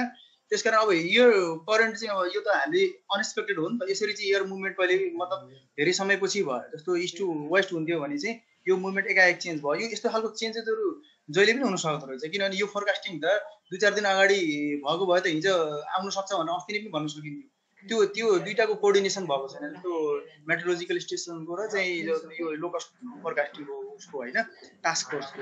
अब यो यसैले हेर्दाखेरि के देखिन्छ भने भोलि चाहिँ यो अगाडि बढ्ने चाहिँ जस्तो भोलिसम्म भएर भोलि एक्सटेन्ड भएर पर्सिसम्म पनि बढ्ने सक्ने कन्डिसन भयो भने त हिमाली जिल्लातिर पनि माथिपट्टि जाने सक्ने अथवा तिब्बततिरको रुट पनि देखाएको छ त्यसमा, त्यो रुट पनि क्याच गर्न सक्ने कन्डिसन भयो। तर एयर करेन्ट मुभमेन्ट चेन्ज भयो भने चाहिँ इस्ट टु वेस्ट भयो भने जता हावा छ त्यतै जान सक्छ, ब्याक फेरि चाहिँ वेस्टतिर जाला भन्ने खालको चाहिँ धेरैजनाको एक्सपेक्टेसन त्यही छ। हामीले पनि त्यही हेरिराखेको हो।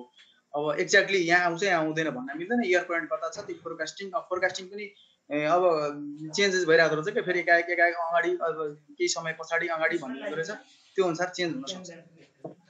हस् सर, हस्। अब फेरि मैले माइक्रोफोन चाहिँ हाम्रो राजेश दाईलाई नै हस्तान्तरण गरेँ होइन, अनि म चाहिँ आफ्नो चाहिँ बिदा भएको। हस्, थ्याङ्क यू बबी भाइ। र मैले चाहिँ यो हाम्रो सरले वाइनको डिरेक्सनको कुरा गर्नुभएको थियो, यसलाई चाहिँ थोरै देखाउँछु भनेको थिएँ। अलिकति टेक्निकल इरर भएको कारणले चाहिँ मैले यसलाई चाहिँ देखाउन सकिनँ। तर तपाईँहरू पार्टिसिपेन्टहरूले www.windy.com मा गएर चाहिँ कसरी वाइनको डिरेक्सन चाहिँ फ्लो भएको छ, सरले भने जस्तै यो चाहिँ केही समय चाहिँ नेपालमा आए जस्तो देखिएको छ र केही दिनपछि फेरि त्यो चाहिँ टर्बाइन जस्तो चाहिँ राउन्ड किसिमले पनि घुमेको जस्तो देखिएको छ। सो त्यसले पनि लो कस्ट चाहिँ नेपालमा कति समयसम्म बस्ने भन्ने कुरालाई चाहिँ अलिकता निर्कुल गर्न सक्छ होला। र सरलाई चाहिँ केही छ अन्त्यमा भन्ने केही कुरा राख्न अनुरोध गर्दछु र म चाहिँ हाम्रो आकृति बहिनीलाई यो कार्यक्रम, आजको कार्यक्रम चाहिँ ऱ्यापअप गर्नको लागि यो माइक्रोफोन हस्तान्तरण गर्न चाहन्छु। म बोल्नु पर्यो होइन? हजुर सर। अब जुन प्रोग्राम चाहिँ बिचमा यो सल हिजो अब अस्तिदेखि नै चाहिँ इस्युहरू भइरहेको थियो, हिजो हामीले प्रत्यक्ष रूपमा हेरियो होइन। यसको सवालमा नेपालमा के छ त, चुनौती कस्तो हो, अब के गर्न सकिन्छ भन्ने खालको र चाहिँ यसको बायोलोजी लगायतमा चाहिँ छलफल गर्नलाई यहाँहरूले मलाई इन्भिटेसन गर्नुभयो। यहाँहरूप्रति म आभारी छु। कृषि गतिविधि जुन फेसबुक पेज र वाइपाड नेपालले चाहिँ एग्रिकल्चर सेक्टरमा चाहिँ इनिसिएसन लिएर रिसेन्ट एकदम बर्निङ इस्युहरूमा डिस्कसन गराइराख्नु भएको छ। यहाँहरूले चाहिँ यस्तै कार्यक्रमहरूलाई चाहिँ अगाडि बढाउनु होला, जसले गर्दा जुन नयाँ एग्रिकल्चरमा इन्भल्भ पढिरहेको स्टुडेन्टहरू, एग्रिकल्चरमा मतलब नपढे पनि इन्ट्रेस्ट राख्ने र फार्मर किसानहरू, ग्रोवर्सहरूलाई चाहिँ यसले प्रत्यक्ष रूपमा चाहिँ यस्ता इन्फर्मेसनहरूले, यस्ता कार्यक्रमहरूले प्रत्यक्ष सहयोग गर्छ। र यहाँ एग्रिकल्चर पढ्नलाई इन्भल्भ हुनु भन्नु नै यस्ता खालका कार्यक्रममा इन्भल्भ हुनु र फार्मरलाई सपोर्टका कार्यक्रमहरू गर्नु प्रमुख उद्देश्य हुन जान्छ। यसकारण यहाँहरूलाई चाहिँ जुन मलाई इन्भाइटेसन गर्नुभयो धन्यवाद। र आगामी कार्यक्रमहरूमा पनि मैले केही सहयोग गर्नु पऱ्यो भने मसँग भएको ज्ञानले तपाईँहरूलाई केही सहयोग गर्नु, तपाईँको कार्यक्रमलाई केही चाहिने कन्डिसन भयो भने चाहिँ मैले हेल्प गर्नलाई म रेडी छु। सबैजनालाई पार्टिसिपेन्ट जसले चाहिँ सुन्नुभयो आउनुभयो उहाँहरूलाई पनि एकदमै आभार व्यक्त गर्दै कार्यक्रम प्रस्तुता, कार्यक्रमको अर्गनाइजर्स, यो टिम राजेश कुँवर, बबी बस्नेत, आकृति अधिकारी लगायतको टिमप्रति आभारी व्यक्त गर्दै म पनि बिदा हुन्छु। धन्यवाद। धन्यवाद सर। नेपालमा विभिन्न स्थानमा विशेष गरी बारा, पर्सा, रौतहट, सर्लाही आदि जिल्लाहरूमा चाहिँ सल किरा देखा परेको समाचारहरू आइरहेको अवस्थामा हामीले यसलाई कसरी, यसका बारेमा, यसका क्षतिका लक्षणहरू, नियन्त्रणका उपायहरू र विशेष गरी यसको क्षति न्यूनीकरण गर्न हामीले आफ्नो क्षेत्रबाट चाहिँ के कस्ता कार्यहरू अपनाउन सक्छौँ भन्ने बारेमा छलफल गर्नका लागि कीट विज्ञान विषयमा अध्यापन गर्ने पक्लेहालका सह प्राध्यापक दीपक खनाल सरलाई बोलाएका थियौँ र हाम्रो निमन्त्रणालाई स्वीकारेर आइदिनु भएकोमा सर दीपक खनाल सरलाई मेरो व्यक्तिगत तर्फबाट, कृषि गतिविधि र वाइपाड नेपालको तर्फबाट विशेष धन्यवाद ज्ञापन गर्न चाहन्छु। अनि यस कार्यक्रममा सहभागिता जनाइदिनु हुने अनि फेसबुक लाइभ मार्फत हामीलाई हेरिदिनु हुने सम्पूर्णलाई पनि धन्यवाद दिन चाहन्छु भन्दै म आजको कार्यक्रम चाहिँ यहीँ टुङ्गिएको घोषणा गर्दछु। धन्यवाद। हस् दीपक सर, म तपाईँले थोरै रोक्न चाहे सर। मैले यो वाइल्डको डिरेक्सनको एउटा भिडियो फुटेज चाहिँ पाएको छु। सरले यसमा केही सेयर गर्न पर्ने छ भने सेयर गरिदिनुहोस् सर। म चाहिँ स्क्रिन सेयर गरेँ है। यसमा चाहिँ यहाँ चाहिँ हाम्रो बिचमा नेपाल देखिएको छ। वाइनको डिरेक्सन चाहिँ तपाईँहरूले देख्न सक्नुहुन्छ। अहिले तपाईँले चाहिँ अब यो विन्ड डिरेक्सन अहिलेको प्रेजेन्ट कन्डिसन हो होइन? तपाईँको चाहिँ अहिले भइरहेको छ होइन? तपाईँले प्ले गर्नुभएको हो प्ले तलपट्टि रोक्नुहोस् त प्ले गर्दाखेरि तपाईँको ट्युसडेसम्म पुगिसक्यो होइन हामी अब यसलाई रोक्नुहोस् त एकचोटि अगाडिपट्टि कुनै छ नि हजुर सर आज सन्डे हो नि त हजुर अब अहिलेको अब रिसेन्ट कन्डिसनमा कता गइरहेछ भनेर देखाइरहेको छ क्या सन्डे मन्डे देखाउँदै जान्छ होइन अहिले जस्तो यताबाट त्यो माथि नेपाल हुँदै तिब्बततिर गएको जस्तो देखिन्छ जस्तो वेस्ट इस्टतिर गइरहेछ प्ले गर्नुहोस् त अब अहिले गइरहेको छ होइन अब प्ले गरिदिनुहोस् है अहिले गइरहेको छ होइन अहिले यसमा चाहिँ विन्ड डिरेक्सन चाहिँ देखिएन तपाईँले अर्कोमा चाहिँ यो अर्को गर्नुभयो होइन हो अब पछि चाहिँ के देखिन्छ भने कि जस्तो 2 दिन पछाडिपट्टि चाहिँ जस्तो झापातिरबाट फेरि जस्तो इस्ट टु वेस्टहरू गएको देखाउँछ क्या त्यसले त्यसको मिनिङ के हो भने अब विन्ड डिरेक्सन चेन्ज हुँदैछ त्यसकारण चाहिँ अब नेपालमा चाहिँ फेरि त्यो विन्डको डिरेक्सनसँग चाहिँ यहाँबाट पनि अर्कै ठाउँमा जाला जता विन्ड जता जाला भन्न खोजेको हो कि त्यसको मिनिङ चाहिँ तपाईँले अहिले चाहिँ देखाइरहेको वेडनेसडेको हो जस्तो वेडनेसडेमा पुगिसक्यो होइन वेडनेसडे त्यो यो अगाडिका दिनहरूको जुन आउने दिनहरूको सबै देखाइरहेको छ यसबाट तपाईँहरूले चाहिँ windy.com बाट चाहिँ विन्ड डिरेक्सन कता हुन्छ भनेर हेर्न सक्नुहुन्छ है यसबाट नै तपाईँहरूलाई पनि एउटा आइडिया चाहिँ जेनेरेट हुन्छ कि यहाँनिर अलिकति डिस्टर्ब भएको जस्तो हल्लिरहेछ है हजुर सर हस् thank you thank you so much sir समयको लागि एकदम व्यस्त समयको बावजुद पनि हामीलाई समय दिनुभयो र केही कुराहरू सिक्न पाइयो त्यसको लागि चाहिँ सरलाई thank you so much sir है